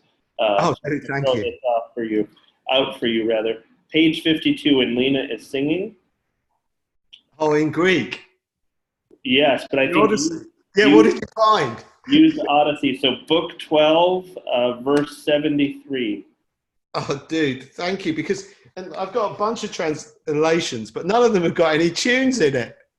Yeah, I think even the way that it reads, you can kind of make a tune to it, you know? Yeah, no, I thought, well, I started writing one, but I haven't quite nailed it yet. Yeah, so Cersei has these amazing words that kind of fit the tone. It's like 36 and on. You'll see when you dive into book 12. Just look at her speech when she tells them kind of about the mythology and what's going on. I think it could work really well. What do you remember what translation that was that you were looking at? It's just online somewhere. Yeah, so it is online and it's free. I will find it and then send you the link. But, Thank you, man. but That's at great. least you know like the framework so you can find what you can online and maybe find one that you like better. But No, do please send me the link. That would be brilliant. Thank you. so I'm gonna make myself a note so I don't forget. Cheers, man. Cool. I told you I had a lot for you. That was absolutely fantastic. Thanks so much, man. Much appreciated. You're welcome. And I'll make sure I deliver on time again this week. I promise. Good. Well, you have a jury of 5, crazy people otherwise watching out for you. So don't make me put them on you. I will. A pleasure as always, man. Thank you, dude. I will go next if I can. Great. I want to before we start, I want to ask you. So montage is out, and I can do everything series of shots. Yes. I love that. Well, here's what it was. So this isn't a bragging thing, but I'm friends with Mark Sanger, who won the Oscar for editing Gravity. Okay. And Mark is just about to do this huge film, which I don't think he can announce, but it'll be fun to tell you what that is too. Anyway, I digress. He's the one who told me that after reading the script that we're working on. And he said, Justin, montage is an editing technical term, and now you've told me what to do, and I hate you. And I laughed because Mark's a phenomenal So guy. I always thought montage was when it was different locations, different things going on, and series of shots when it was within the same time period, only different. So I hate to try to figure out which one it is. And Yeah. I don't, here's the thing. I don't think that you even need to label it either because Okay. it's very easy just because we know it's solid visual. right. Let them figure out what it is. Yeah. Yeah. Okay. Good. In the All right. best sense, simplified. Yeah. I love that.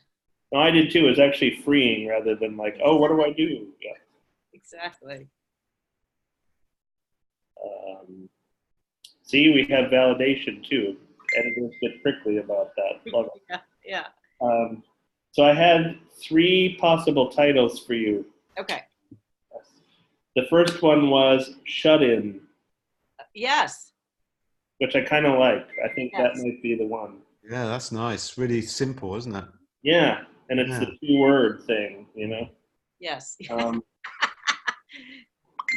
I thought of Locked Away. The only problem with it is it sounds a little bit like prison, but Exactly. it is a prison, so I don't hate it.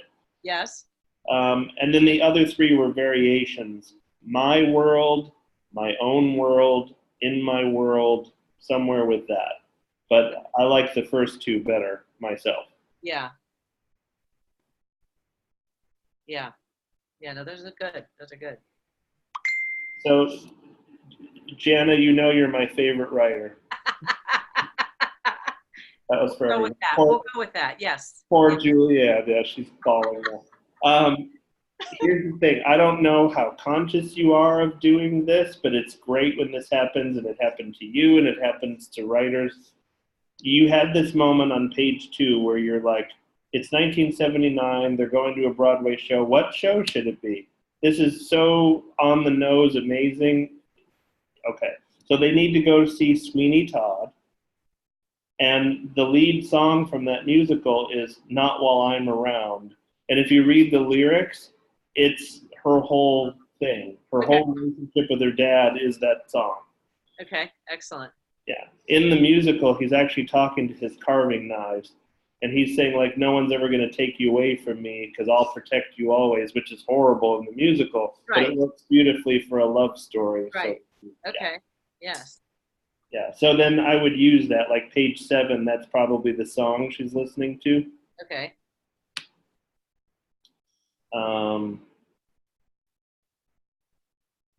Page 15, I would have Jennifer drop a line about pledging to the sorority before that moment. Maybe it's something simple in their first encounter, the first time we see or hear about Jennifer. Like how stupid it is, or how much she wishes she could do it, or Either way, her character is very flip-floppy anyway, so I kind of like that.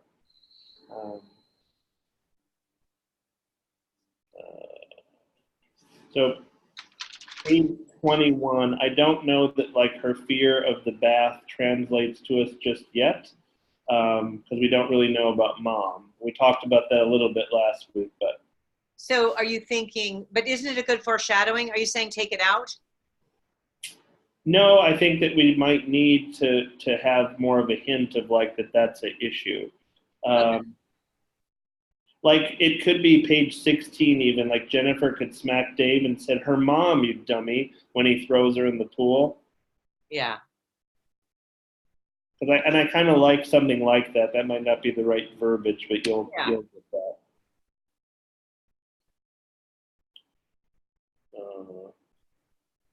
You'll go back through, and I'm not worried about this, but just make sure of the in the scene headings when you have the date in there, because of the time jumps. I know you kind of cut and shifted some things, just to make sure it's consistent. I didn't put them in yet because I wasn't sure exactly where I would end up, and I didn't want to have to redo Right. it. But I totally will do that. Yes. Yeah. I'm not worried about it. Just something I noticed, and I know a lot of people don't do that, but I think when you're doing a lot of time jumping, it's really better that you know right away what year you're in. I agree. Especially if you're then, I'm making it up, but you're in 2009, and then you're jumping back within 2009 to something. Right. Then absolutely. So I started to do something, and I emailed you about this, but I really went through the first act, shall we say, the first like 35 pages. And we can talk about that, but I feel like it might be easier if you read what I'm talking about. Yeah, that would be great. Yeah, so to just briefly tell you what you'll be reading. What I did is I went into each scene and I thought of the major beats. Right. And what I've done is I've strung them together in very simple language that I think that when you go back through, it will help. Okay. But it's not necessarily because I really went and thought, well, do we need to cut certain scenes? Do they not need to be here? It's more like just really truncating them, which will help. Because again, like we were talking about last week, I feel like if her father is passed on, roughly page 25 or so, and that's the final thing that she says inside of herself, I'm never going into this world again. We're sold on this movie, And I'm 5 pages over that, so I think I do have to cut something unless. But I know where that is, and Okay. I think again, seeing it will be like, oh yeah, okay, perfect. Yeah, but I think it might be harder to talk through, which is why. Yeah. No, that's great. Thank you. So I'm making another note to email that to you.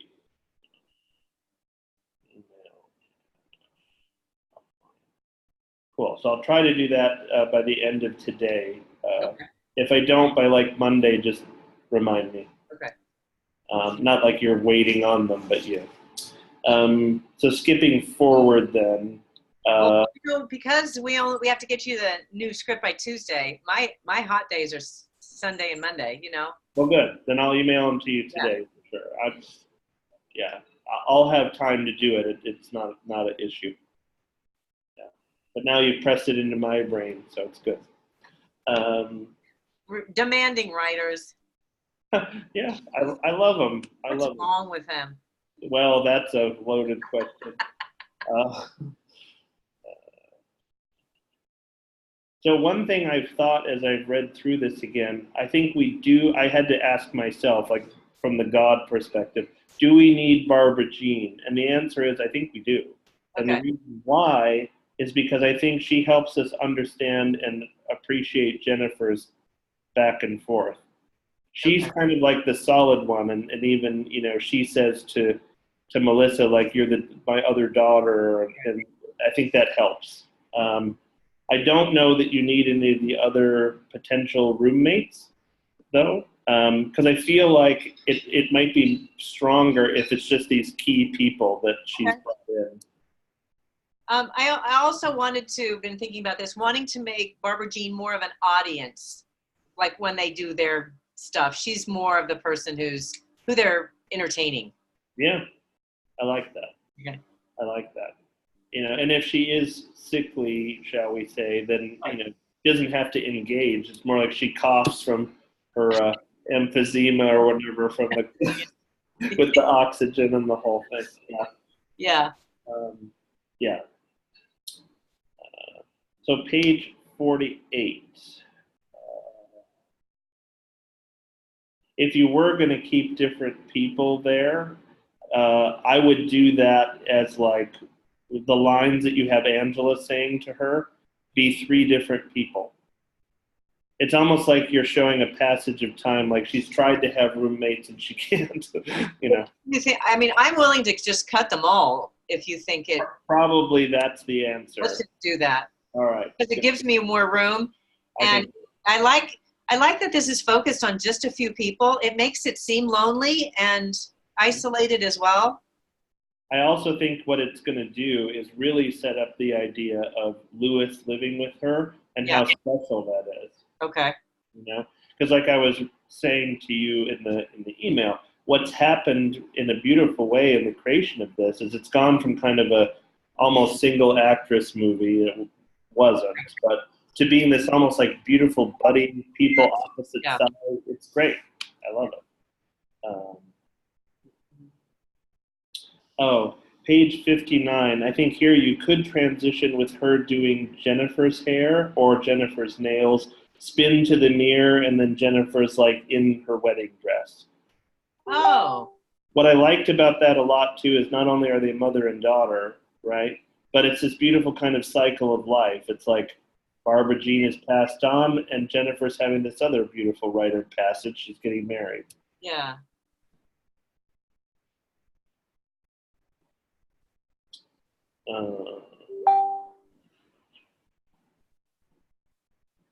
That's pretty cool. Yeah, it was. It felt right based on what you had there. Yeah. Page 82. So Lewis's mom dying and then Melissa almost dying in the same scene works, but I wonder if it works even better if he doesn't realize that his own mother is gone yet. Tell me, because he went in, he doesn't go into the apartment, like through the window? No, it's like he comes in like his concern is really for both of them, but he isn't sure about what happened to his mother yet. So he's kind of going back to Melissa, and then they'll find out that like his mom, overdosed and didn't make it. So, but then he would have to not climb in the window to see her. Otherwise, he would have saved her. Right. Yeah, that's true. It's a logistics thing and a real thing. And I think, particularly when you have a mom that isn't kind to you, I don't know why, but kids overcompensate and they try to be the hero to the mom because finally she will love them. Yeah. So that's kind of what I'm trying to do with him is he keeps trying to please her. So he would be the one that scales the wall to save her and he can't save her. I don't think I had this line in there, but it is from Ain't Misbehaving. Mm-hmm. It's the song about why are you so mean to me when you mean so much to me? Right. Which I thought maybe could be something he says. It might be too formal. I don't know. At that moment. Yeah, I mean, I would play with it. I love the idea of that. That's for sure.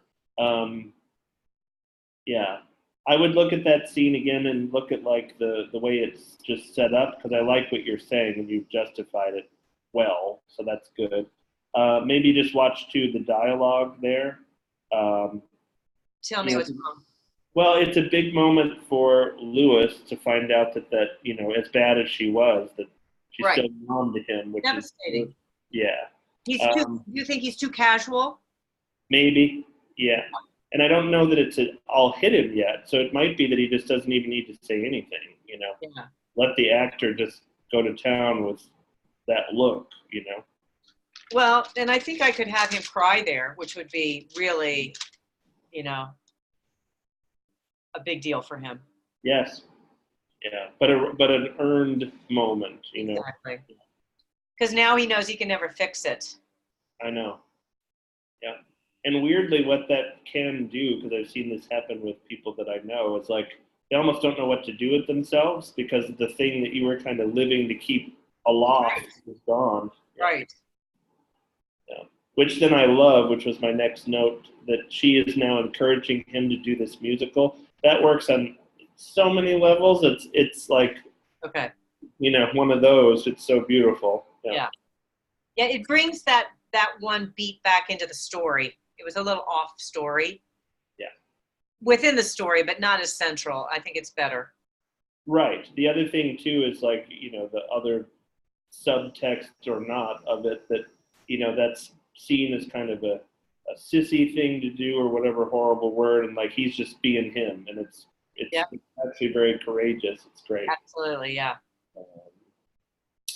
You had a question about like Lewis's dad's death. Do we need like a flashback? I don't think so. I don't think so either. I've been thinking about that all week, and I think no. I think no flashbacks in this at all. No, he hasn't been relevant, and so we don't need to ever see him. Okay. Yeah. Cool. So then, yeah, the rest of the stuff is those beats on the first act. So I will get those emailed to you. What do you think about the ending? Is it satisfying enough? I think so. I really like it, but I don't know if it needs to be. I mean, it's really the up. It is the up of the whole thing. Is it up enough? Well, what could you do you think, to make it even bigger? I'll throw out some ideas, right? Broadway. You could have her go to Broadway. Too much. I don't think that's the story. What if they were in a community theater show together? You know, it's like it might not be the big stage, but it's big for her. So why do you like community theater rather than the university? Either one. Either one. I have thought, like, why wouldn't he try out, since we had this triumphant high school? Why wouldn't he try out with her? So Yeah. then I thought, you know, he could just say, I did my audition, now it's your time, just to show that he did it too at the university. But tell me what your thought is, the community theater, because I kind of like that. Well, it's just, I know that, like, in my experience with community theater, they kind of take everyone, but you don't get, like, to be a star unless you have the bigger talent, right? So, like, there were folks, no offense to them, but, like, it was just a miracle to get them on the stage. And I mean that sincerely. You know, they'd get one line and they would be awesome. And that was their victory. They weren't the ones that were going to be giving a monologue. Right. Yeah. Okay, I'll think about that. So it's a fun, maybe visual, that's all, where there's a professionalism, but it's not as professional as maybe the university stage is. So it depends on what you want to say, you know. But I like the idea if he auditioned and then maybe she does, and then there could be a beat of them both in the show, and you realize, oh, they made it. I could end it with a shot of the show. I think so. I think that might be the thing that's bigger, that kind of shows. I really like the university setting, because to me it's full circle, because she quit the university and he thought he had no chance. Yeah, you're right. I kind of like that's that circle, but a shot of the show would be glorious. That might be it. Yeah, and those university stages are beautiful, especially there, and like they're big. You know, they feel like Broadway, which is great. Right. Okay, cool. All right, thank you very much. Of course. I look forward to your email. Oh yes, I will send. Thank you, everybody. And there's Fred, last but not Justin, least. I had Neil setting up computers behind me, so I told Jana she had to go first. Oh, He's saying, oh, I could have left. And I said, Jana really doesn't mind. Sweet. How are you doing? Good. Good. You had a good week? Yeah, pretty good. It's like, if you get a chance, I was saying to Jana, there's an Australian show called The Commons, And it's on, we've got a streaming service called Stan. Don't even ask why it's called Stan. I do not know. But it was a Stan exclusive, like a Hulu exclusive. And I've Googled and I don't think it's been sold to the US yet. But it's basically like Australia 5 years in the future. And there's like climate refugees and all sorts of things. And it's scarily already like that here. I just sent you a link from The Guardian that's going, the Commons review, eerily plausible and uncomfortably timely. Oh, yeah. That's a great So if you grab that, if you open up that link, you'll see, but it's I wouldn't say in terms of storyline, I could find holes. In terms of concept, it was brilliant. Yeah, very good. Well, there are no holes in your script, or in your plot points, so that's good. I honestly thought I had a hole, right? I woke up this morning and I thought, second season, it's too negative, right? And then literally I got my answer 5 minutes ago. I'm scrolling through Facebook and I subscribed to Anonymous, and there was this quote and it said, as children, we love the heroes. As adults, we understand the villains. And I thought, there's my answer. Brilliant. Yeah, no, I think the second season is whatever comparison you want to make, but it's your Empire Strikes Back, where it's like the... Exactly, that's the intent. And then the third season, we've got the hope of Luke in the form of Jamila, bringing it together. Yeah, it's also, there's tension kind of when she comes back, because to your point, we don't know what she's going to do now. It's like, we know the kind of person she was, but now this has happened, and what does that mean? How does that? And you've got the medical layer, you've got all sorts. It's a wonderful ability to say all the directions it can be taken in, and I'd like to take it in all those directions and misdirections. Yeah, of course. No, you need to. Absolutely. Yeah. So I love how the pitch packet is coming together. Very well done. I had a couple thoughts for you. Do you have anything you wanted to throw to me before? No, as I said, I had that question about the second season. I had no doubt until this morning, and then 3 minutes ago, I had no doubt again. So unless you tell me to doubt, I felt okay about it.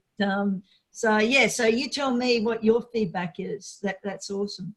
Cool. So minor thing, but an important one. On page 2, when it starts the text, it's Saif that sneaks out to collect the package. You had said it was his dad. Yeah. Don't worry. In an earlier version, I reversed Saif and Fahad's name. So, yeah.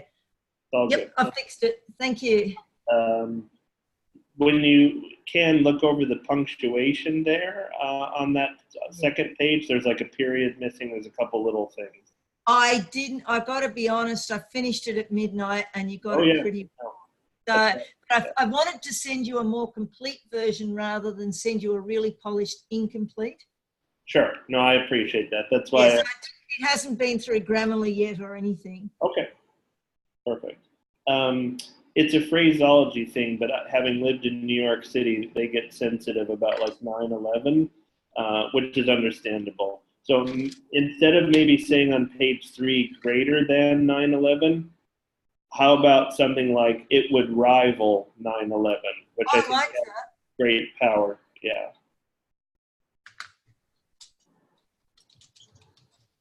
Good. Yeah, that's very good.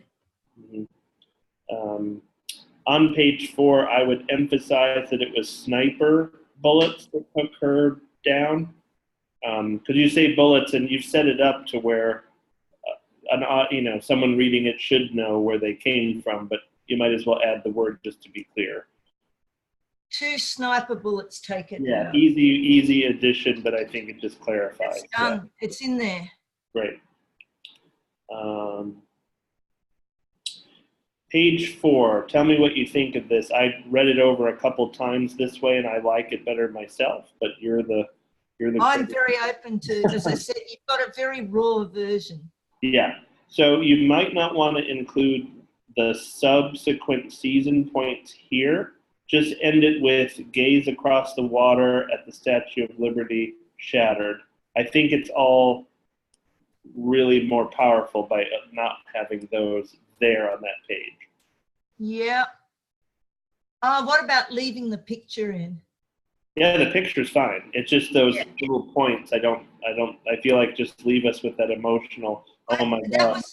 was another thought I had this morning was, is it repeated? So if I just take the, oh, damn me, deleted the picture as well. Okay, I'll highlight that to delete. And then sorry, it's where I've got pictures anchored, but yeah, delete yellow, I'll put down to myself. Because it then is in the rest. So should I say, instead of saying core story, should I say, is that an okay heading, or should I then make it season 1 story, or just take out the core story headline and have premise and go straight into Jamila Haddad without that heading? I think core story is fine, but I also think it's fine without the heading too. So see how that looks on the page, if it's confusing, if it seems like it bleeds over.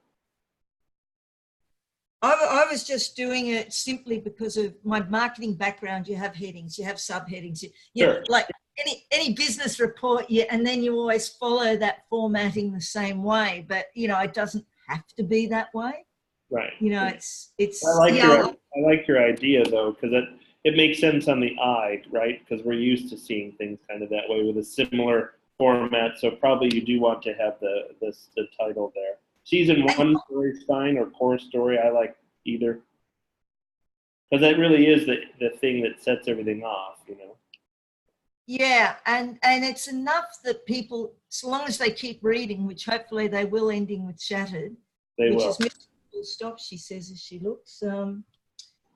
Yeah, so yeah, I'll fix that up. But yeah, I like taking the rest out because it almost, having it there almost takes away from the subsequent seasons later. Right. Yeah. And that was what was worrying me. So I think you've just solved that for me quite easily. That's what I do sometimes. Exactly. So you have this phrase then on page 4. I think maybe it's more like, we are all to blame, but few accept the responsibility. Might be a better way to say it, or. That's cool. I like that. Because I know what you were saying there. I think it's just, again, and it's impactful too. It's like, we're all contributors. Maybe that might be a better word, because blame is heavy. But we contribute to a problem by doing nothing, just as much as we contribute to it, just like people that are giving time, money, or energy toward it, whatever it is, right? So if I don't speak up about someone calling someone a horrible racist word, I'm just as bad almost as the person that said it.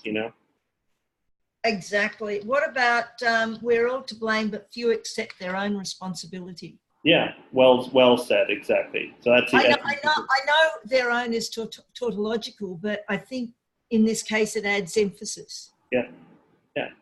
It brings us in. It levels the playing field. It makes us all human in that statement, and it's nice. Yeah. Cool. I don't know if you had this in when we worked on it before, but I always pictured Barry being black. I don't know why. I just had that in my head. It's fun, like that he's not. It doesn't matter. He could be either one, but. Thomas in Merry Christmas was black. I think that's where the confusion came. Oh, maybe that could be. Yeah. That's Barry was always the white supremacist. Okay, cool. I mean, that worked. Yeah. I just was in my head. I was like, oh, okay. But no, I think you confused it with Thomas, but that's okay. That's okay. I all good. At least it was you. Sorry, go on. Oh no, go ahead. Yeah, you know how we talked about balance and what percentage and so on. I tried putting in the percentages and thought it just looked really on the nose, which is why I went with going A, B, and C, because most people understand that A gets the most weight, B, and I want to check with you that met your note from last week in a slightly smoother way than me putting percentages in. Yep, it was really smooth. It worked really well. And I'm glad that you did it that way. it's one of those moments where like the instinct is right, and then you're like, oh, but it needed to be this. Okay, perfect. Yeah, It yeah. led you to the right place. And I think last week I hadn't decided on A's, B's and C's sufficiently, you know, like I knew, but I didn't know, but I normally always do an A, B and C. And sometimes with this one I had a D, but I just put it as a reaction so that it wasn't, you know, weighing it down too much. So yeah, I'm glad that worked because that was what I was hoping you'd say. Yeah, it worked well. So personally, I didn't love the picture that you have for Jamila, but maybe that's just me. Do you know, nor do I, but do you know how hard it is? I Googled, I'll try and, I thought she looked too homely. Exactly. That I wasn't going to say that, but I would have said something close. I didn't know what the word was. I was trying, like all the ones I found were either overly model-like, which to me isn't Camilla either. Right. And this one, yeah, I'll keep searching. I think I'll keep searching. I think that's the simplest thing because she was the big weak. It didn't give me her dynamic nature, that picture. Yes, that's what's missing from it, right? Yeah. But, you know, I tell you last week what happened to me when I was Googling, you know, pictures of young Arabic women. Young Arabic women, and it come up. Then I go, young Arabic woman wearing a hijab. And I went to a porn site where everything was, and I was thinking, I could not find a search that got me, and it wasn't young Arabic women wearing hijabs having sex, it was just straight out of porn site. And I'm going, I can't think of a search that's going to find it for me. And I tried through, so I'll just spend some more time. How about like young Arab mother or, you know, I don't know, like. Yeah, I'll try. And then I went by nationality and, you know, so I just, because that often works. So I was going with Muslim. No, it was when I changed Arab to Muslim, I went to the sex site. That was it. So I'll just go through Lebanese, Egyptian, and I'll go through each one until I find one that fits because that one didn't work for me. She didn't look modern enough. All right. Well, I'm glad I mentioned that we're on the same page. Yeah. So I was like, is that really a bother? And I'm like, kind of. Might as well say. Barry, I thought looked perfect, even though, you know, I keep on thinking, but it's a Braverman. But that's okay. No, it's great. It's great. He works actually on a lot of levels. Yeah. This is just like in the verbiage of it, right? But in the pilot, when you're describing it, I wonder if we need one more turn, because otherwise my fear, and that's the wrong word, I'm not really afraid, but I wonder if it's like too much of a slow build. Not that more needs to happen, but like the bad version would be it's a slow day at the FBI, but yet we're showing them doing something. You know what I mean? I don't know if that's too on the nose or too much, but because really right now the way in the description is like the only thing that happens is a mysterious package is exchanged, you know, till the very, very end, the very last beat. Yeah.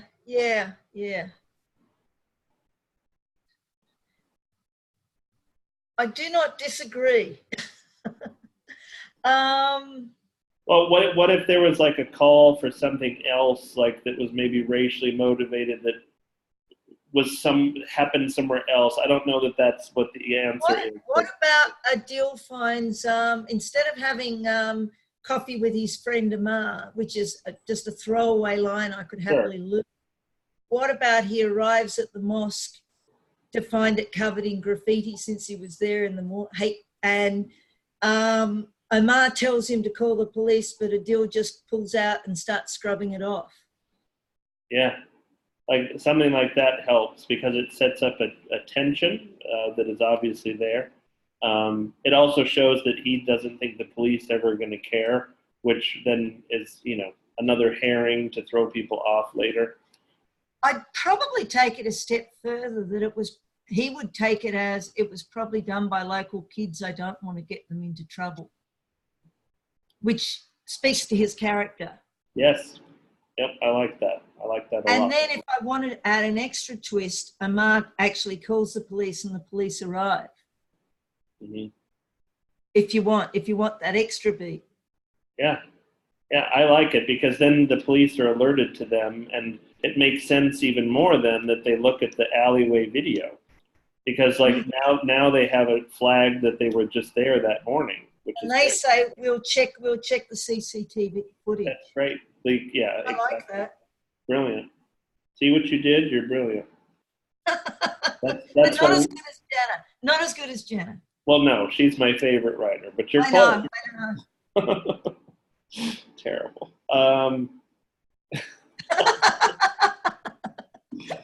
She just said eyes. I know. So this is brilliant, Julianne, not Jana this time. That you added that possible school shooting motive to Saif with the gun. That's really, really clever. Really clever. It was like heartbreakingly clever, if I could say it that way, because I know he's a good kid.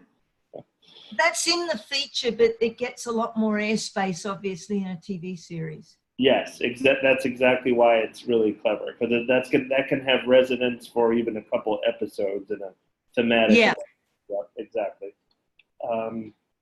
So we talked about this, I remember when we were going through the feature, but the bomb itself. So the ferry ride is typically, as you know, like 22 to 25 minutes. That says I put them that. in a holding pattern on the Hudson.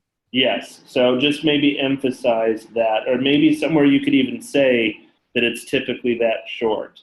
Because again, if someone's reading this and they have no context, what that does is it helps like them think of, oh, the passengers are now getting restless, and and they're all used to the pattern, like it's literally a straight shot from Staten Island to the port. Exactly. Yeah. I've got in episode 3, frustrated passengers demand how long their journey. So I could put in their normally 20-minute journey will be delayed. Yeah, just stuff like that just adds nice color to it. That's really why I was thinking that way.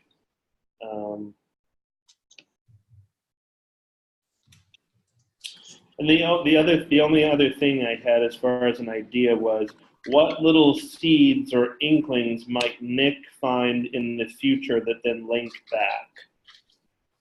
It's like if we had that, you might want to flesh that out or hint at like things that can lead up to, what we'll see unfold in these future seasons and episodes. I think one obvious one, because it's one that I thought was a big hole I had left in it, is that Nick re-interviews security, and one of the security guards remembers that he saw a thermos in Barry's bag. Yep. But so you want that in the Nick bit. We're on to page. So you're talking about in Nick's character. Oh, where's Nick? Have I lost Nick? Oh.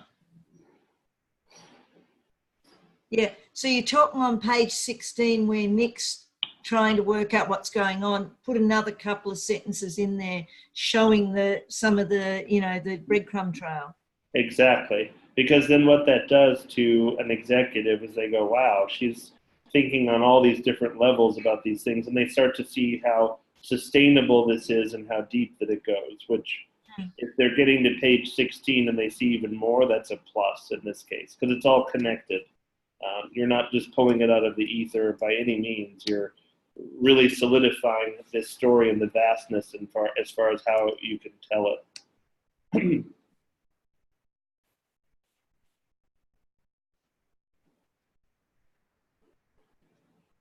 Yep.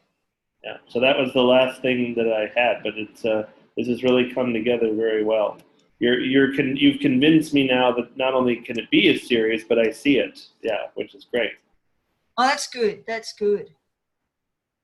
And in comparison with the movie, if you were saying, having looked at this now, would you say I've convinced you that it should be a series or that it could be either? It could be either. That's because there'll be some people that, and you'll understand what I'm saying, that people like to say no and they like to throw everything in a box that's the same even though it's not. But there'd be people that say, well, we just had Homeland. Why do we need this? And it's like, those aren't even closely related in the truest sense. So that's why as a feature, then it stands, pretty much by itself. But on the other hand, you're exploring thematically some things that a Homeland or other shows touch on to some degree, but you're doing it in a very concise, very this happened yesterday, this happened tomorrow way, which is brilliant. So I can see it either. I think you should pitch it as both or either, depending on who you're talking to. Yeah. That was my gut, but as I said, I'm always open to a different opinion. So I'll tell you this. I'm a tough sell in this sense because I have some writers, no one on this call, and that's the truth, but they'll pitch me something as a series that it isn't. You haven't developed it as a series yet. Where is the story beyond 90 minutes? It's not there. You're grasping at straws because you, the writer, think that like series is hot. That's like that's not it. That's why series get canceled so fast, is because no one's thought through how this can sustain itself. Anyway, but you've thought this through, and it not only makes sense. It would be a shame if it was only one season, because we don't get to some of the even more interesting stuff than just the bomb on the ferry, which is already fantastic. So cool. And you know me, I would tell you the truth. Like, I don't see it as a series yet. They do more work, but it's really there. So cool. So I guess what I'll do is smash out the pilot now, because that would be a useful thing to do. yeah, And I also, once I've done that, I think I'll just, after I finish that, to me, then logically, I'll go back and just fix the feature up, like changing Nick over, changing Michael's role over. They're the two big changes. yes, from the feature part of the setup. And anything else because I think I really like Michael's arc more now than as it currently stands. Yeah. So, I want to put that back in there, but I'll do the pilot first simply because possibly a bit more will come out that I want to rewrite back into the feature. Yes. The other thing too is that might help with what the concern would be, is that the pilot might feel slow in any way, and you might find that there's a little scene or something that you add into the pilot inspired by what you've done that then helps the feature, and you can go back to the packet and now that's in there. You know what I mean? Exactly. So that's a great thing. That'll be great. Yeah. No, it's always good to do things, back and forth, because one elevates the next and so Yes, on. absolutely. Yeah. Excellent. Well, Great. I'll get on with doing the pilot then this week. Beautiful. I look forward to reading it. And finding a Jamila. Yeah. Well, I'll look at that too if I think of it, because I'm My issue is just finding the hijab, and the right age. Like it is far harder than you imagine. It was like normally I have no trouble finding exactly what I'm looking for. Like even down to say if I couldn't find the wispiness of the beard I wanted, but then thank you One Direction. I just stole one of them and it was close enough, and it showed enough that Stealing Zane just worked to drop his photo in there to get a feel that this is close enough to him that it works. Mm-hmm. But yeah, Jamila I was really unhappy with. So yeah, I'll go back and fix that. And were any of the other photos or pictures an issue for you? Nope, I liked all the others. I totally got not only why you picked them, but I saw them as the character. Yeah. Cool. Excellent. Awesome. Thank you. Thank everybody, as always. Thanks for your patience today. Bye. Justin, dude, thanks a lot. It's great Have to a see good you. week, everybody. Likewise. Have a Bye, good one. guys. Thank you. Bye. Next Bye, week. guys. Get some rest, Justin. I will. Okay.